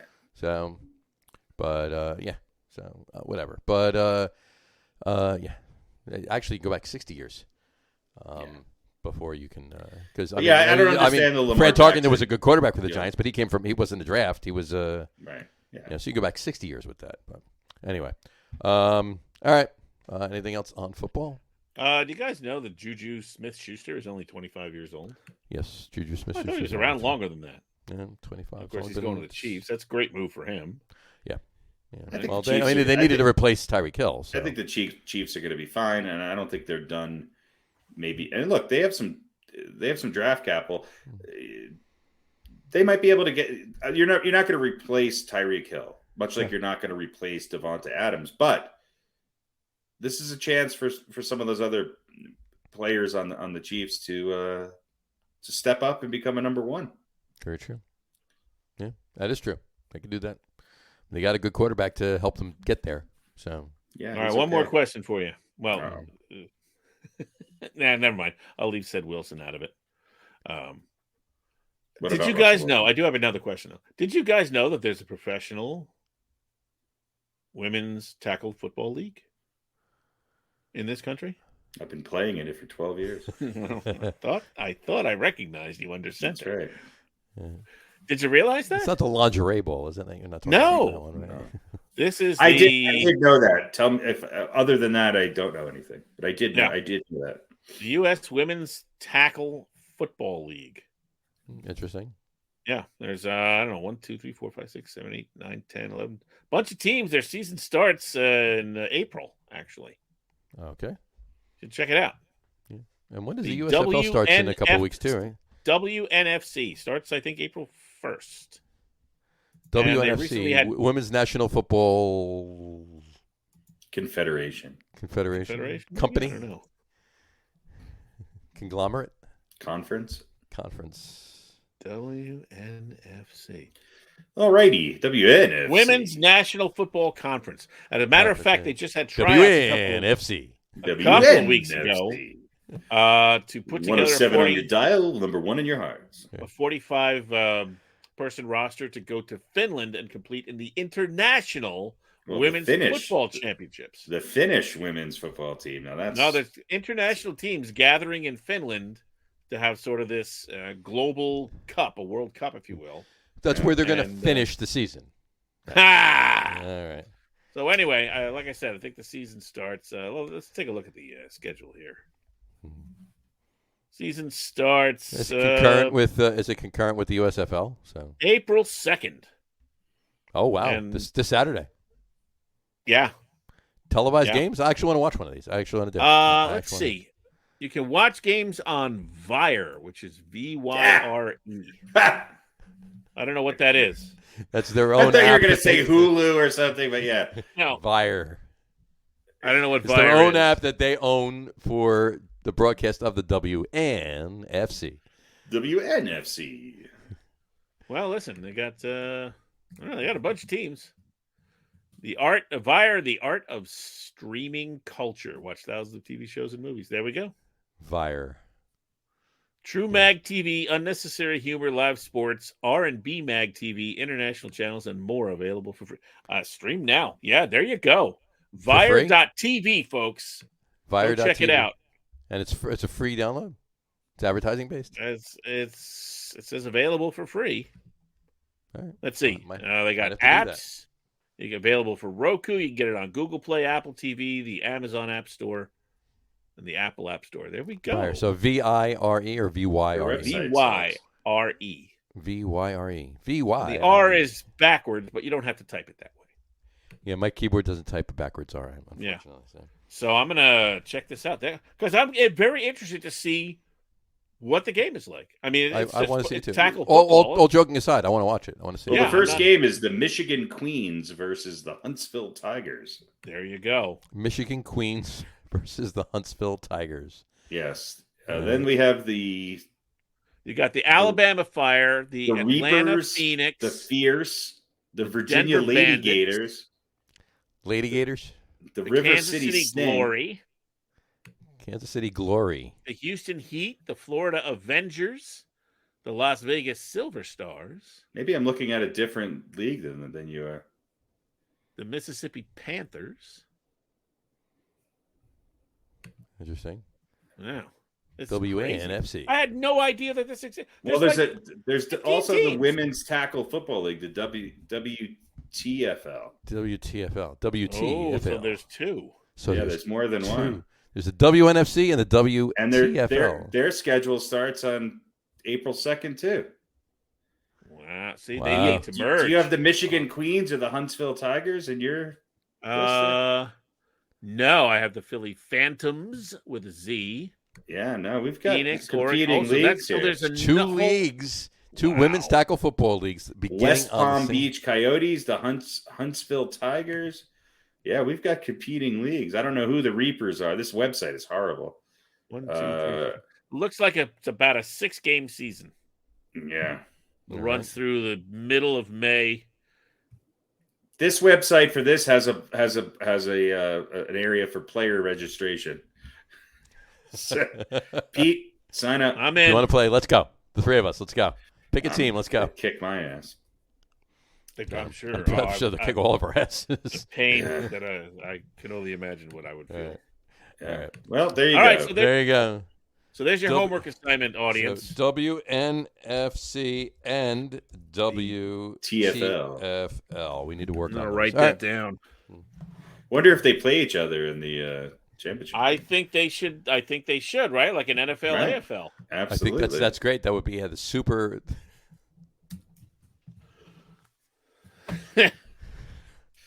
Never mind. What were you gonna say? Nothing. Let it go. Yeah, you got quiet there. Did you? Were you about yourself? to say something sexist? Not at all. Read your prep Who do chat. you think the sponsor of the championship game would be? All right. Anyway, I'm thinking of the what were those? Was it oh God, I can't remember what it with Will Art. Maybe it was Saturday Night Live. It was Will Saturday Arnett? Night Live. Yeah, not Will Arnett, but Will. Who was the McGruber guy? Will Forte. Will Forte. They always did women's sports, and it was on ESPN on the Ocho, and it was always right. brought to you by. Yeah. Anyway. Anyway. All right.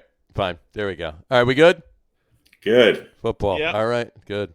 Actually, I was just going to say congratulations to Sed Wilson, who's leaving the Cowboys to go to the Dolphins, where he'll play behind Tyreek Hill, Jalen Waddle, and who knows, maybe Devontae Parker. And Devontae Parker. I don't think Devontae Parker's going anywhere.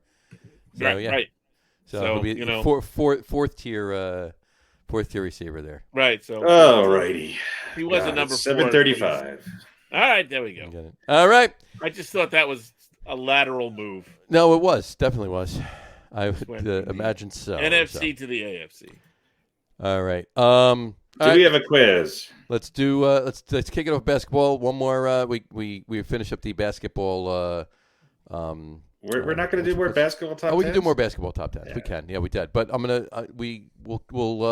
We'll A/B it right then with going into baseball season with the quizzes. We never did quizzes last year, but this will be the final. Right now, maybe we'll do another one towards the playoffs and the championship. But right now, tonight's quiz is NBA teams, but ranges of teams. So you'll get what I'm saying. You get what I'm saying. Shoot.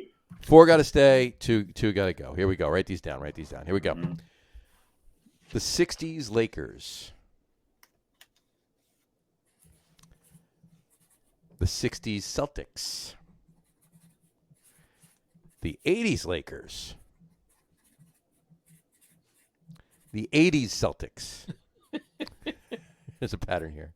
The 90s. The 90s Bulls. And the 2000s Lakers. There you go.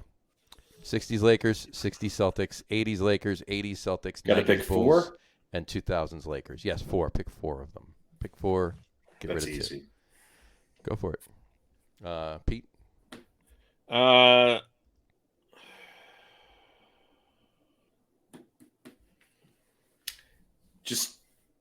just get rid of the 60s teams because I don't know anything about them.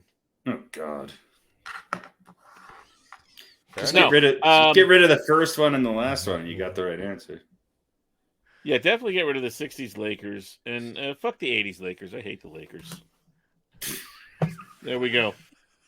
All right. After a deep evaluation. Well, you should have seen my food breakdown. You would have appreciated it. I'm sure. I put more thought and effort into that than any of this stupid team stuff. Oh, that was actually really good. We got nice. There was a spreadsheet. I was looking up pictures on the internet and seeing what toppings were.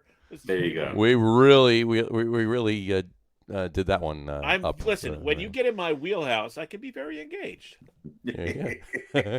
Well, this is a sports podcast. So. Right. Yeah, well, It's all Look, all great teams. I think you got to go 60s Celtics, 80s Lakers and Celtics, and 90s Bulls. Those are the four best. Wait, say it again? You get 60s Celtics, all four are right in the middle. 60s Celtics, both 80s Lakers and Celtics, and the 90s Bulls. The 2000 Lakers and the 60s Lakers. 2000 Lakers, they won a few championships. They did not have the competition that those other teams did.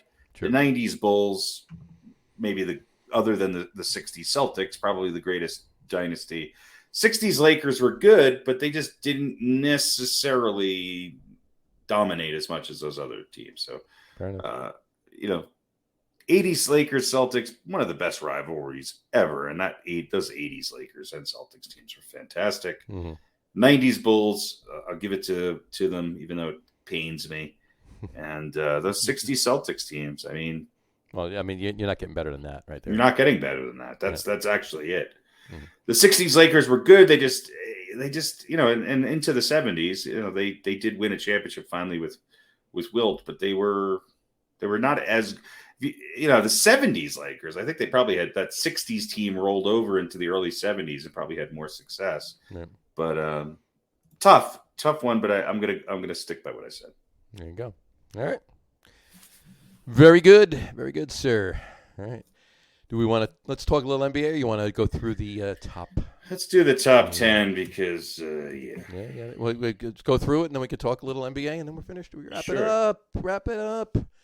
All right. So tonight, after that quiz, tonight's top 10 list, and of course it hasn't been a top 10 list. It's top basketball team. So top first team, second team, top Denver Nuggets of all time, as if you didn't know from what I'm wearing. Top Denver Nuggets of all time. Currently not their current uniform. It's their throwback, if you will, but one of the last ones. And, of course, we have the first team, second team, and our bench as well. So here we go. We're going to kick it off with the first team. I just want to do one thing here. Bear with me. There we go. Okay. Cool. Kicking off the first team, our point guard, we have Mr. Lafayette Fat Lever. Mr. Fat, if you will. What did you say? Fatty Fat? Fatty Fat Fat? Fatty Fat Fat Lever. It's the most ironic nickname maybe ever in yeah, really. History sports. Exactly. So there you go. Our starting shooting guard is Mr. David Thompson. Yeah, he was pretty good. David O'Neal Thompson. Yeah. There we go. Career got cut short, but Skywalker. Man, there were some good twos in those days. Oh, yeah. That's for sure. Skywalker. Number 3, and probably one of the best Nuggets of all time, Mr. Alexander English. He is the best Nugget of all time. Yeah, he was at for now. One spot at the moment. Yeah, right. A lot of the list that I saw. Sure, absolutely. Then we got coming in our starting first team power forward is Mr. Carmelo Anthony. Still playing. Carmelo Kayam Anthony. Still playing on the Lakers, obviously. But was on the Nuggets for, 8 seasons, 9 seasons? 8. 8, yeah. And there you go. And, of course, our starting center on the first team would be Nikola Jokic. MVP. The only Nuggets ever win an MVP, and now maybe 2 in a row. Thinking it's a triple-double again tonight by 1. Oh, really? He is 2 behind Wilt Chamberlain for all-time triple-doubles by a center. Yeah, he's such a disciplined center. Really, really is. The Joker. So there you go. So you guys want to talk about any of those players? I mean, this is a powerful starting team. Yeah, it really is. They're all pretty good. Lever, Thompson, English, Anthony, and Jokic. Absolutely. I think the Nuggets suffer, other than Carmelo, I think the Nuggets suffer a lot of these players from, not necessarily getting the national attention they do. But when you talk about Fat Lever and some of the others that are going to be on the second team, look, David Thompson, career got cut short, but when you look at a league that when he did play with Alex English, it was one of the most dynamic 1-2 scoring punches you've ever seen in basketball. Mm-hmm. And Alex English, maybe the most unknown player who is the best basketball player in the history of any franchise. You name any other franchise, people can probably tell you at least who the number 1, 2, or 3 best player of all time is. Alex English was phenomenal. It's just that the Nuggets never really broke through in the playoffs, and they played at a time when, they were on later on national, television broadcasts, and they just didn't get the exposure that you now get nationally with every team. Mm-hmm. But Alex English is arguably one of the best small forwards ever played the game. Top 5, I would argue at that position ever. I snuck Carmelo into the power forward. I cheated a little bit. I just couldn't see him on the second team. He did sort of play, especially early on with Denver, as more of a 4. They didn't really have a traditional 4 or a traditional 5 for a lot of Melo's time here. And he was much more of a post player. So I justified it that way. But look, Alex English and Carmelo Anthony, really quickly. Alex English points per game, 25.9 in the playoffs, 26.1. Melo, 24.8, 24.5. Alex English rebounds, 5.6. What did he average in the playoffs? 5.6. And he averaged a little over 4.5 assists per game. Melo's rebounds actually went up in the playoffs, 7.1 compared to 6.3. And he averaged 3.1 and 3. They both had incredible careers with the Nuggets. Mm-hmm. And they're both two of the best. Say what you will about Carmelo Anthony. He's right up there. I mean, I think right now, when it's all said and done, he might fall to number 3 or 4, but he was certainly one of the top 2 players in the history of this franchise. And I think Jokic is probably going to push both of them down the list, hopefully, if he stays healthy. Mm-hmm. He's the only Nugget to ever win an MVP award, and hopefully the front office can get him a little bit of help, because I do think that he's the kind of player who, if he has the right people next to him, can win a championship. There you go. All right. Shall we move on to the Pete, you have anything on this? Quite a list. That's quite a list, definitely. Great team. These guys are all pretty sick players, no question. We got to do, when we're finished with all of these, whatever the last week we're doing these teams are, we actually got to pull them back up and look at just the first teams. Look at the first teams of every list we've done. Oh, God. And rank them. That's what we need to do. Jimmy, get on that. So, yeah. All right. Moving on to the second team, starting at point guard would be Mr. Chauncey Billups. Denver boy. Park Hill. Chauncey Ray Billups. Right there, yeah. Mr. Big Shot. Moving on to our shooting guard would be Ralph Simpson. Ralph Derrick Simpson, to be exact. Then we have, for our small forward, Mr. Kiki Vandeweghe. And how did you put it before? Vanderwagger Krzyzewski Wayway? Yeah, I think so. Something like that, right? But Ernest Maurice Vandeweghe, actually. Of course, our power forward is Mr. You can understand why he went with Kiki. Of course. Ernest Maurice. Ernie, come here. Power forward, Antonio McDyess. Okay, Antonio Keeflin. One word, Keeflin. A TH and an F next to each other in that middle name. Keith Flynn McDyess. And, of course, our second team center is Mr. Dan Issel. Issel. I always said Issel. Sorry. It's not Issel? I apologize, Daniel. Daniel Paul Issel. There you go. It's not Issel. No, it's not.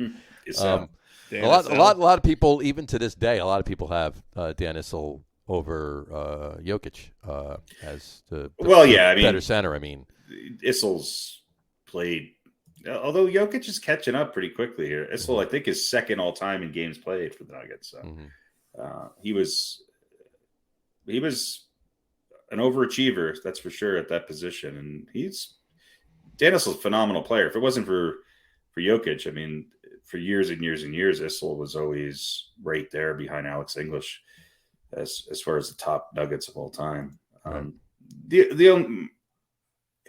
I think Chauncey Billups is a popular pick here in Denver because he's from Denver. I think he had a couple really good years with Denver. His best years were obviously with the Pistons. Mm-hmm. I think Michael Adams was a much better point guard when you're comparing Chauncey's time in Denver and Adams' time in Denver. But I'm not going to argue with Chauncey. I mean, he's one of the most popular Nuggets of all time. Mm-hmm. And, had we not set a precedent of saying, hey, you had to be here 3 years, there's another guard that would probably fall into the best point guard of all time for the Nuggets, mm-hmm. in Mr. Allen Iverson. So Iverson, yeah. Who had, 2.5 really good years here. So he of all the ones, like there was a couple last week that we talked about that were just missing it for the Nets. Iverson probably played more games for the Nuggets than those guys played for the Nets. Right.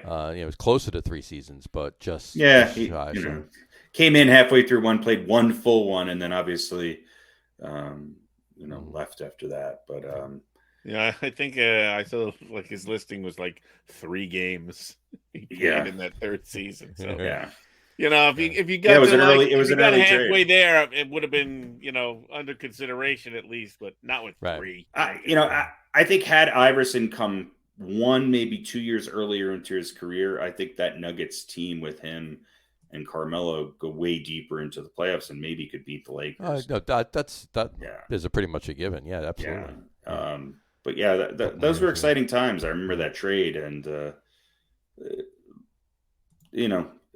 Walter Davis, also a guy who played a couple seasons and had put up pretty big numbers as he did all his career with Denver, kind of goes forgotten. But yeah. There you go. All right. We'll move on to our reserves, our bench. We're going to kick it off with Mr. Dikembe Mutombo. Let me get this straight, though.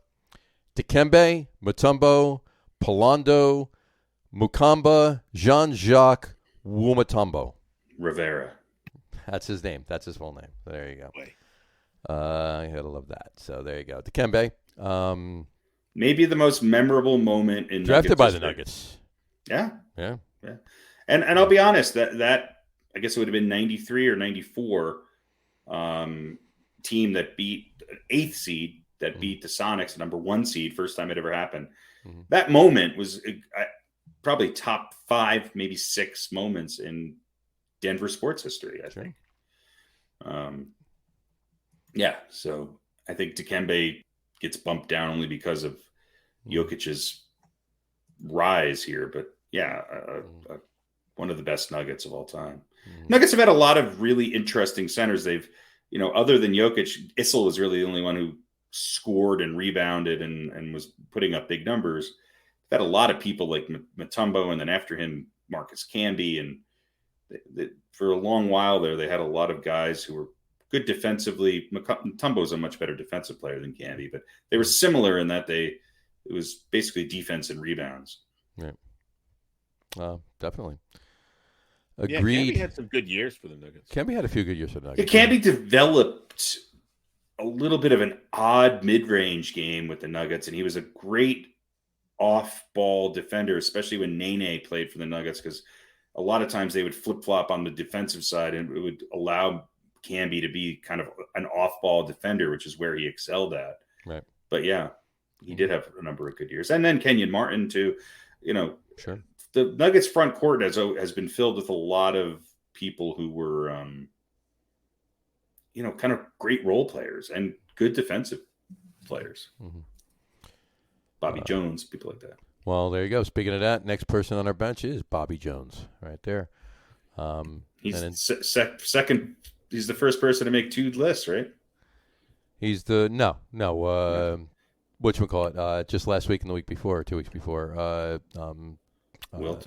Dr. J.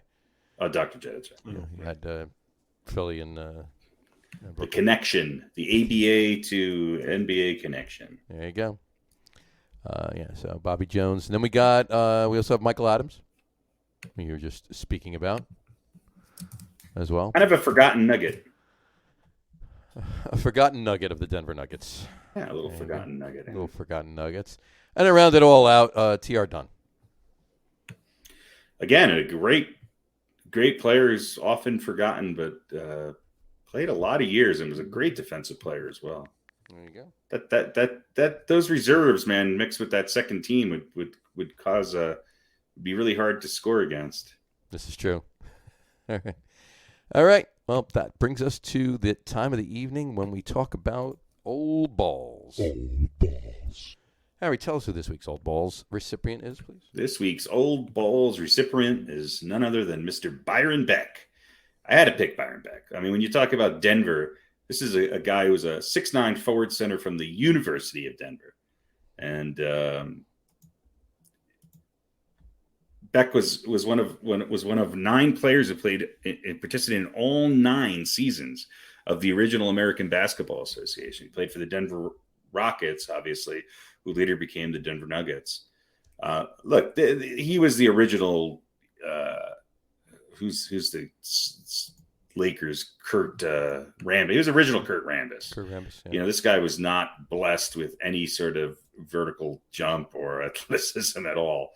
But he was a hell of a player, and he had over 8,600 career points and 5,261 career rebounds, and retired in 1977. He became the first player in the Denver franchise to have his jersey retired.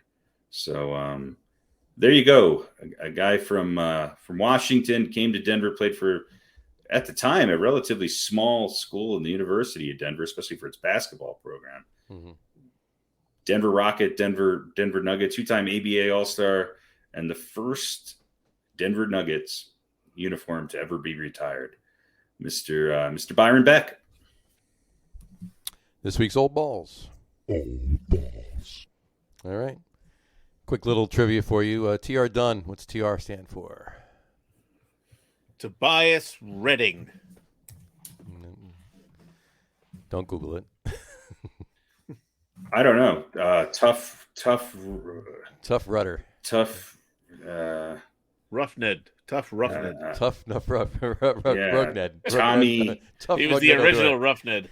There you go. Tommy Roberts. Nope. I don't know. T. He walked.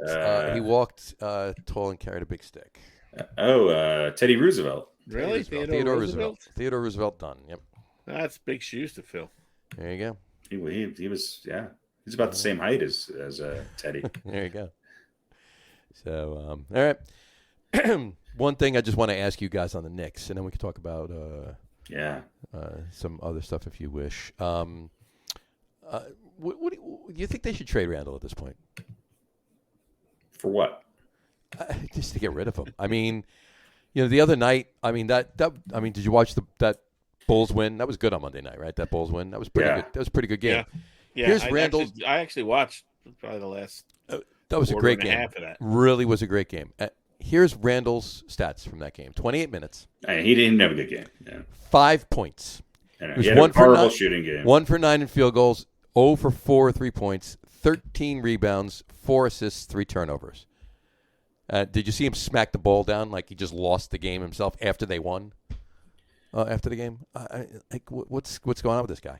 I mean, it's he's still the best player in the Knicks, and the question: do you trade him? Sure, if you could get something that's going to be better, right. And I think Randall is dealing a little bit with a lot of expectations and the fact that he's had a little bit of a down year compared to his best year as a pro last year. Then I think he's, frustrated. He was frustrated with his performance. I think he's also been frustrated a little bit with the Knicks' overall performance. Look, they're not going to make the play-in. They're not going to make the playoffs. Mm-hmm. That's a pretty big drop-off from being a 4 seed last year and finally having people in New York talking about the Knicks again. He's an emotional guy. But I think Randall's by far the Knicks' best player. Now, Barrett's had a much improved year. And, Fournier is a guy who tonight had 30 points, but they lost to the Hornets. So he's their most consistent player. Mm-hmm. He's back, I think, a little bit to the Julius Randle that you would expect him to have. So you can't expect him to be, a first team All NBA. It's just not going to happen. Right. He's a borderline all-star. But he's the best player the Knicks have. Now, if you can package him and get somebody for him that is, I think, a little bit more geared towards what the Knicks need to win, then yeah.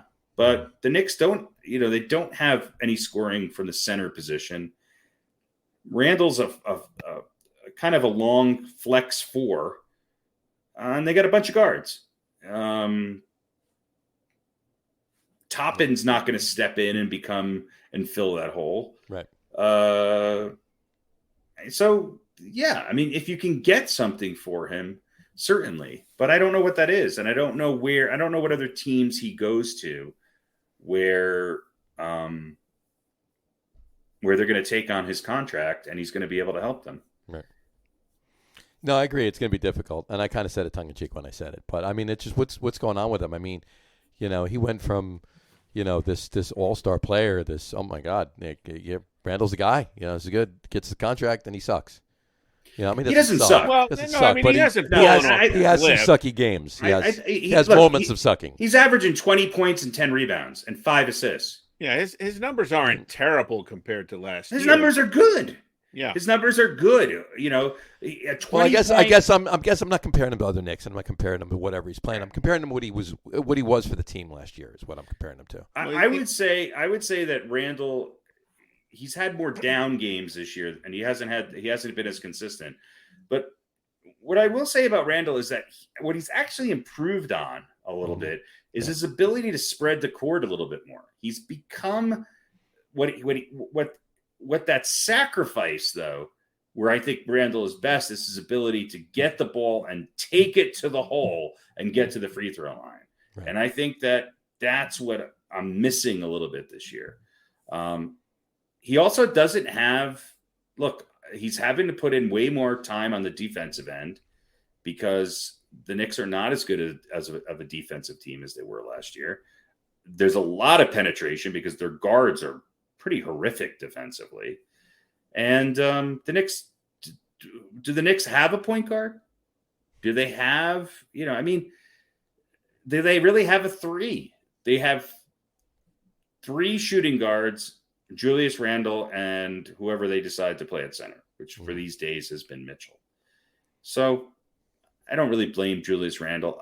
I think you're going to be hard pressed to find a fit for Julius Randle where the Knicks can get something back in return. Because didn't he just sign a new contract? I mean, didn't they this is a new contract this year. Yeah. Look, he took advantage of his best career as a pro. He may never be as good as he was last year. Right. It doesn't mean that he's not an important part of this Knicks team. I think if the Knicks can ever acquire a real superstar who can, and not give up. Look, if they need to get rid of Obi Toppin and some of these other guys and keep Barrett and Randall and be able to add Donovan Mitchell or even better, a Damian Lillard, I think the Knicks become a really exciting team. Right. That would be kind of the problem with Randall is you think if they're going to bring in a superstar in a trade, Randall is obviously going to be one of those pieces, which sort of makes the trade less attractive to the superstar you're bringing in, although it's not necessarily a deal breaker. But if they can get a free, to me, if they're deciding, okay, we're going to move on from Julius Randle, maybe a couple of complementary pieces or something you could get for him that would make the Knicks a more attractive team to a superstar who's coming off or I hear where you're coming from. But it always seems like he's going to be a piece of that trade, and then now you're going to bring in a big name, but you're going to trade away your best player. It's tough to make that work. I don't think Julius Randle is a deterrent for other players to come in here. Right, but if you're going to trade him away to bring in a star, that's going to be, I would assume they would rather have him than not have him. Right. I think the trick is to try to keep, if you had to get rid of right now Barrett or Randall, it depends on who you're going to get. The Knicks need another shooter. The league is all about guards. I could see this team being much improved if I mean there's how long has this been, Donovan Mitchell rumors, right. Or Bradley Beal or there's other players that I think could fit in that role. The Knicks are they're a very beatable team right now. And yeah, Randall is obviously part of that. Right. But so are all of the other people that they put time into. And this goes back. There's been a long history of the Knicks just making bad decisions.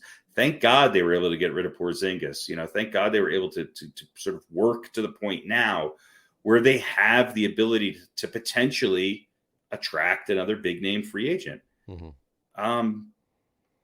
Yeah, I mean, we shall see. I mean, my dream would be, it's never going to happen, but my dream would be for a healthy Kawhi Leonard to come to the Knicks for 2 years. It's not going to happen, but I just don't know where. Is he going to stay healthy if he does come to the Knicks I'll take that chance. So yeah, it's well, yeah. Look, if you can have him for 55 games, right? But part of those 55 games is the last 25 healthy, then you might go, yeah, we'll take Kawhi. Yeah, and I don't think Kawhi's going to leave California. I think he's where he wants to be. But other than that, I mean, yes, RJ Barrett's putting up some good numbers, and yes, Julius Randle has had 2 really good years. But where do they sit in the top 20 basketball players in the league? Are they even in that? No, I don't think so. So you need they're great 2s and 3 options. Julius Randle would be a great 3rd option. He can step up and be a 2, but he can't be a 1. No. And that's where the Knicks stand. Can't be the star. That's the problem. And that's not against Julius Randle. He's played on other teams where they've had other superstars. He knows how to do that. I don't think he's not a team player. In fact, I think he's a pretty hard player. I think he's a pretty aggressive player who is incredibly athletic for his size. And he's improved his game. He knows how to spread the court a little bit more. I think he just needs the opportunity to take the ball to the hole. And when that will open up for him when there's more than one threat standing at the 3-point line. Right. Yeah, that might be the way for the Knicks to go as far as if you want to keep Randall and Barrett is, figure out who the free agent you want to bring in is, and then get some better complementary pieces. Because I think with Barrett and Randall and then a big name star, that's a formidable team. Now, if it's a shooting guard, then you're going to, you have to address your point guard situation. Right. And if you have, that kind of scoring, a lot of scoring in that sense, well, then you're going to figure out who your center is and, what their role is going to be. And look, that's another person. Mitchell has taken a step back this year. I think overall Fournier has not really lived up, although he's had some good games. He had a great game tonight. We all know that the Kemba Walker experiment was a disaster. Yeah, that's what I mean. It's not. I don't think it's Randall and Barrett. No. Like you just said, neither one of them is a deterrent. I think just the other players around them. Who are you going to? How do they lure a big name free agent to New York? Right. Unless they're of the mindset, I want to go to New York, and it's the Knicks, and it's the Garden, and I want to rebuild that franchise. Well, but I think that notion is largely gone now. Today's modern NBA star is they know their basketball history, of course, but the Knicks haven't been particularly relevant for a long time. Yeah, exactly. Longer than a lot of them have been alive. There's the other thing too. So it's not unless they have that sense of history. And I want to, then the Knicks are just another team that hasn't been good in a long time. And yeah, it's New York, but Manhattan is not. Brooklyn's the draw now, right? With the I don't know. Obviously, it wasn't for James Harden. No, but it's a draw now with the team. I don't think any city is a draw anymore. I think the draw now is really who do I want to go play with so that we can stack the deck and have a chance to win. Right, because that's just where I was going to go with this, okay? Because, like, you go back to the whole LeBron thing when there was, like, the rumors of when he went down to Miami. When he went down to Miami. And there was, okay, maybe he's going to come to the Knicks. Maybe he's going to come to the Knicks. There was nothing there for him, and there hasn't. But there he was considering the Knicks, but there wasn't as much for him to go down there and play with. What's his name blew that? The owner of the Knicks blew it. Yeah, of course. Well, I mean, that's a given. But there's more now. There's a little bit more relevancy now for New York. But just to your point, it's not necessarily about, okay, one player saying, okay, the Knicks are ready to win, I'm going to go win with them, or I'm going to go help them rebuild, because rebuilding's done. It's not happening. The superstar's not going to help a team rebuild. They're going to win. But what, to your point, they're saying they want, okay, I want to play with this guy and I want to play with this guy, so let me get them together. Hey, why don't the three of us go to the Knicks? And they make the trade happen, or the acquisition happen, or whatever it is. But my point being is that, 10 years ago, maybe a little less, whatever. Well, 10 years ago maybe, but a little less. The Knicks were not a team that would have ever been a landing place for those two or three players. No. Now it can be. They don't have the stars. Neither of those guys are. Look, if Joel Embiid and James Harden go to the Knicks, and you fill out the rest of that starting five with Julius Randle and R.J. Barrett, they're about as good as what the Sixers are right now with their current lineup. Right. I mean, it makes them a little different. I think Randle probably wouldn't fit greatly with Embiid. But my point being is that that's where Randle and Barrett are. They're not on that level of, and there's a lot of teams that are looking for that second star. The Knicks are looking for that first star, that game changer. And it's nothing against Julius Randle. I actually really like Julius Randle. It's just he had a phenomenal year last year with a team that played their heart out and bought into. They had better defensive players who could play into Tibbs' system a lot better. They don't have that right now. No, they don't. And I think there's a lot of guys who have taken a step back. Look, I think R.J. Barrett's the most improved Knick. I think Fournier frustrates me because he shows moments of brilliance, but everybody else has taken a little bit of a step back, and I don't think it's their fault. I think it's just the chemistry of the team isn't as strong as it was last year. No, we'll see how that, we'll see what the offseason has in store for them and what they're going to look like next year. So that's what we're looking at this point, because like you said, they're out. But on that note, they're in the 11th seed right now. They're 4.5 games behind the Hawks. They're not good. Atlanta won tonight, so yeah. So right, they're 5 games behind the Hawks, but still, they won 4 in a row. I mean, a little too late. I mean, obviously at this point for this little bit of a run. Yeah, they had a couple wins there against some teams that they caught at the right time. Right. But here's one thing that I just wanted to bring up, and I thought about this before. I just want to bring it up before we finish basketball or anything like that.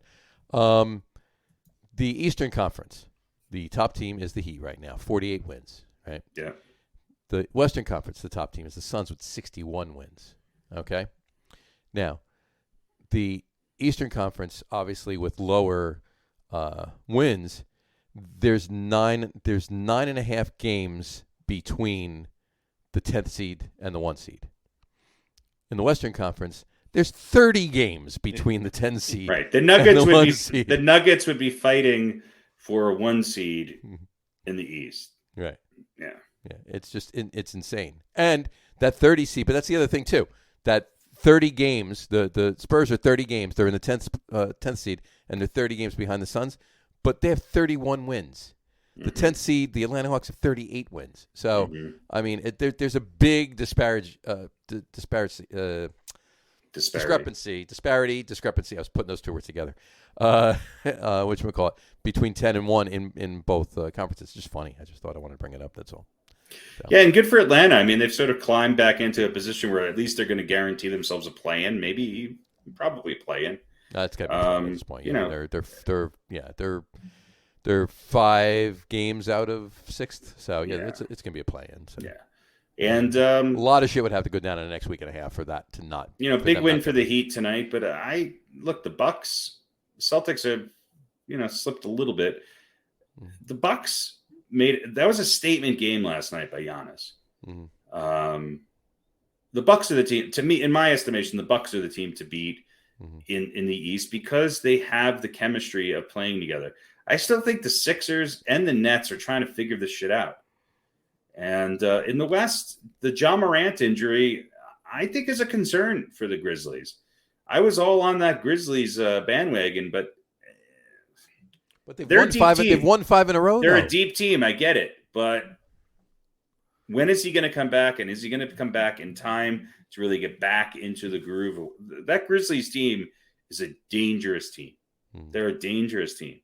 Having said that, I think Phoenix is a team that's not only the best in the West, but they're a better team now and more geared for the playoffs than they were a year ago. Yeah.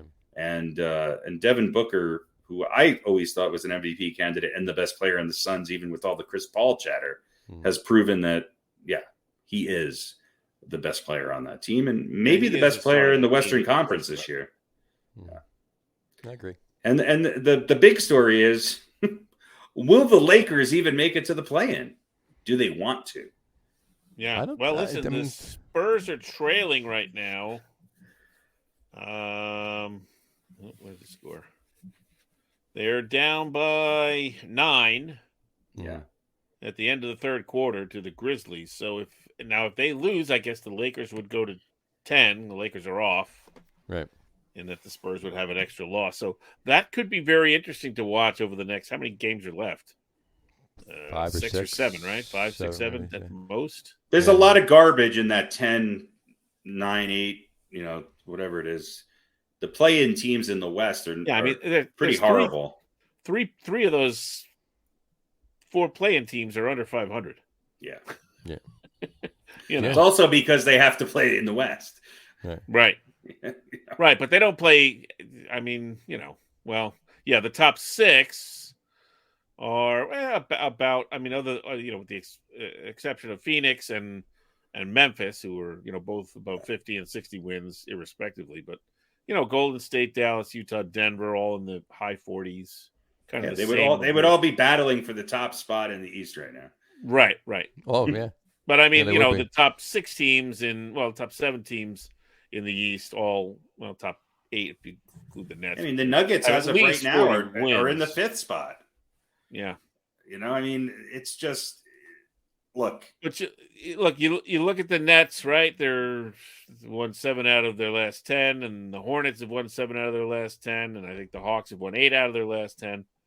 They're all kind of Toronto's won 8 out of their last 10, so they're all kind of moving along as a pack. Nobody's really switching positions. Right. But out in the Toronto's West, it's been very interesting to watch. Chicago's kind of a head scratcher as to why they've been, Boston was on a tear there, but they've lost 2 in a row. I still don't think the Sixers have it figured out, although they could. And, Miami's kind of looked a little confused lately too. The Bucks, I think the Bucks I would not be surprised if the Bucks wind up winning the East and having that 1 seed. It wouldn't shock me. I mean, they're half a game out. I just think they're a team that knows how to play together and finish games. It's going to be an interesting playoffs. I kind of hope I get to watch the Lakers in a play-in scenario. Mm-hmm. And the Nets, I mean, I thought they would have been able to jump up into the top 6, but it's going to be challenging. Well, that's what I mean. Everybody's kind of, winning. Those teams that are right around them, they're all winning. They're winning and losing the same at the same other, clip. So they can't go anywhere. Yeah, you look right down at the streaks: one win, 1 loss, 2 losses, 1 win, 3 losses, 3 wins, 1 win, 1 win, 1 loss, 2 wins. They're all. It's not. There's no 6 losses and 7 wins. They're not. Nobody's right. Yeah, jumping around. They all have 7 or 8 wins in their last 10 games, and right. Right. So, but the Nets have to play Milwaukee tomorrow. On that note, though, okay, and this is something we didn't talk about in the beginning, and I'll bring it up right now because we could just talk about it completely. They got rid of the vaccine mandate for professional sports players and entertainers in New York City. So obviously that was spearheaded by baseball. So, but it helps Kyrie. So now he's able to play. Does that do anything for the Nets? Because now he can play all the home games too. He laid an egg in his first game at home after the vaccine. Right. So because he wasn't used to playing there. Kyrie can be Kyrie can be amazing. I think the Nets just have the excitement level just doesn't always seem to be there with those guys. Right. Look, would it surprise me if the Nets made it to the NBA Finals? No. Would it surprise me if it was the Nets and Sixers in the Eastern Conference Finals? No. I still think Milwaukee is the team to beat, and I'm not counting out Miami. Mm-hmm. But I did hear that if it does come down to the Nets and the Bucks again in the Eastern Conference Finals, that whatchamacallit, Durant is going to wear smaller shoes. Yeah. So. No. Yeah, we'll see. I don't know. I could have hit it a little quicker than that. I don't think the Nets are a better team than they were before the Harden trade. That's for sure. They're really relying on Durant and Kyrie, and we'll see where it leads them. Either of those two guys on any given day can be the best player in the NBA. So if they're both hitting, it just seems like the Nets defense is porous as hell. Yeah, it's still not good, and it's in line with a lot of the teams, though. So their best path might be, if they can overtake, any team in the East can beat any other team in the East in a playoff. If they stay where they are, right, and they beat Cleveland, let's say they're the 7-8, then the winner of that goes to play Milwaukee. That might be the best route for the Nets. Play Milwaukee early, and if you can get by them, then really, I would still think Philly would be a challenge. I think the Nets match up better against Philly than they do against Milwaukee. Right, but if they lose that game, then they've got to play the winner of Charlotte and Atlanta, and then go play Miami. You might think that might be an easier way to go, but I don't know. It'll be interesting. It will be. It's all gonna. I mean, if the interesting thing will be if Toronto moves forward, and then if the Nets end up playing Toronto at some point. Toronto's playing good ball. Toronto and Kyrie's not going to be able to play in Canada. Toronto and Boston are playing they're two really good defensive teams. So and they're set to meet each other first round if things were to end today. So yep. There you go, man. Yeah. We will see. All right. Anything else basketball? I don't think so, right? Nope. We're good. Hockey really quick. I did look at this. Spurs are only down by 2. There you go. They're bringing it back. There we go. Rangers passed the Penguins in the I was gonna say Pirates. The Penguins in the Metropolitan Division, so they're in second place right now in that. But I did, more importantly, Chris Kreider, 23 power play goals this season. He's second all time for the Rangers, behind Jaromir Jagr's 24 in the 05-06 season. So he gets another 2 power play goals this season. He's got the record. Just wanted to bring that up. Little kudos to Chris Kreider there. So good for him. Good for him, Chris. Good for Chris Kreider. And of course, I would be remiss if I did not mention that the Avalanche now has 100 points. Yeah, but McKinnon's hurt, and we'll see how serious that is. Mm-hmm. That's a big loss for them. So, all right. So, but yeah, they've got to be the favorite going into the. Well, yeah, I don't see why they wouldn't be at this point. I mean, Carolina, they won. Carolina's not that far behind them, and no, but Carolina's playing well. But the Rangers are just I don't know what's going on.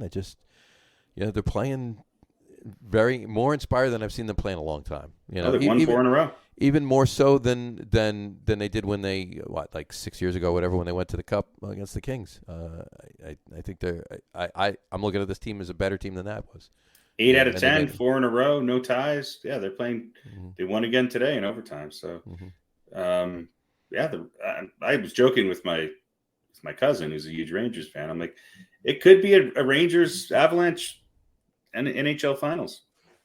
Yeah, that would be interesting. Like we said last week, we'd be talking a little bit more about hockey at the end of every show if that were the case. Yeah, maybe. Yeah, maybe. Still be talking about Kevin Durant's big toe. This too. Yeah, so. All right. You did have an over-under, did you not? You're looking. Stemming did. Yes.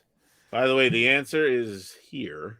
Okay. I've written the answer down. So tonight I'm drinking some sparkling ice.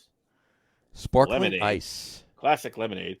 It's a 0 sugar, so it has like a lot of chemicals in it. Yep. So let's see if I can read these. Healthy stuff. Well, less than healthy, but some healthy stuff too. Gotcha. So let's see. Remember when water is just water? Water. Yeah. Well, this isn't water. This is water. This is the definition This is of sparkling water ice. with flavor. Water with flavor. Is there vodka in it, there? but there's just flavor in it. Is there vodka in there?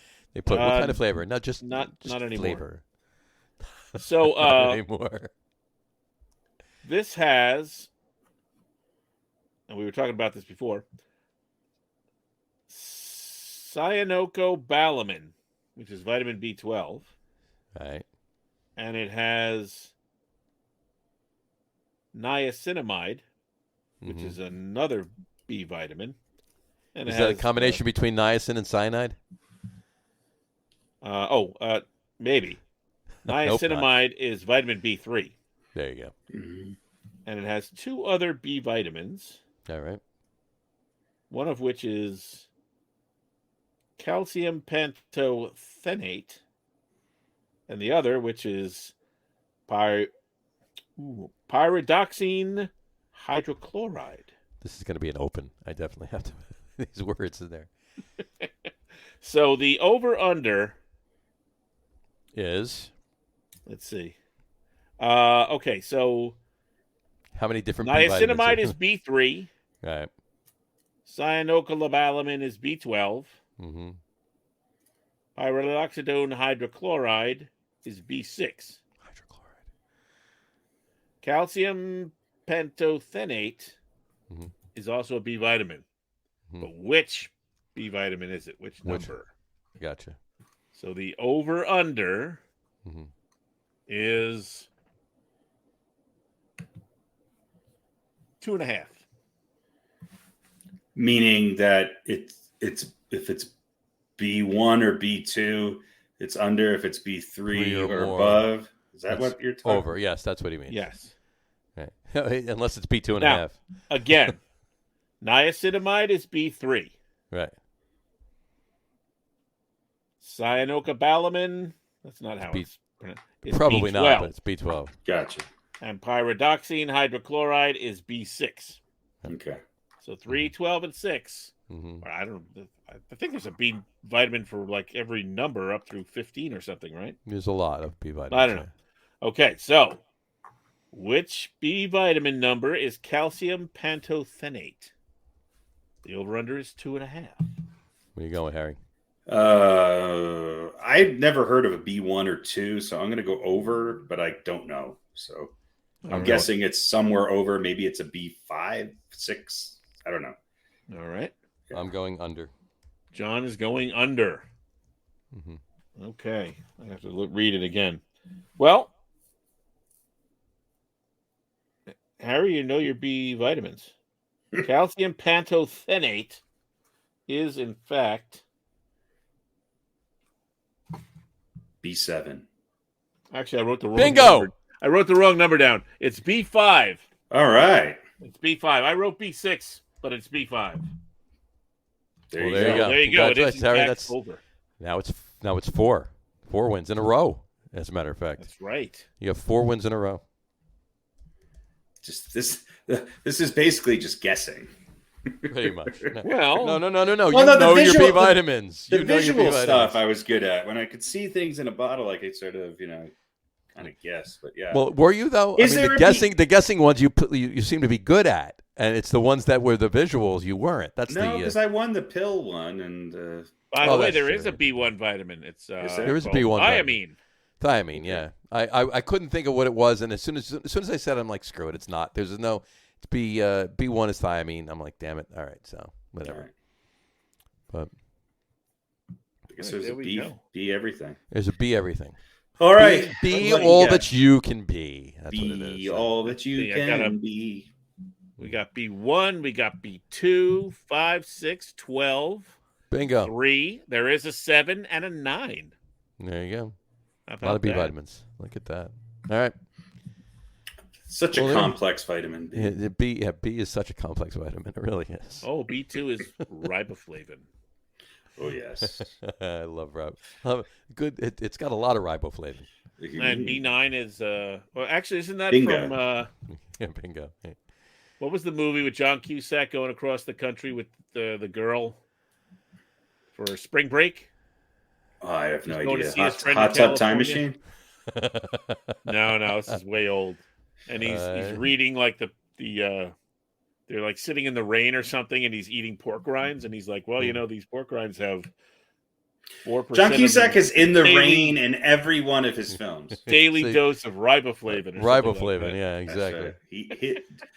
I do not know if there's ever been a John Cusack film where there is not at least one scene of him in the rain.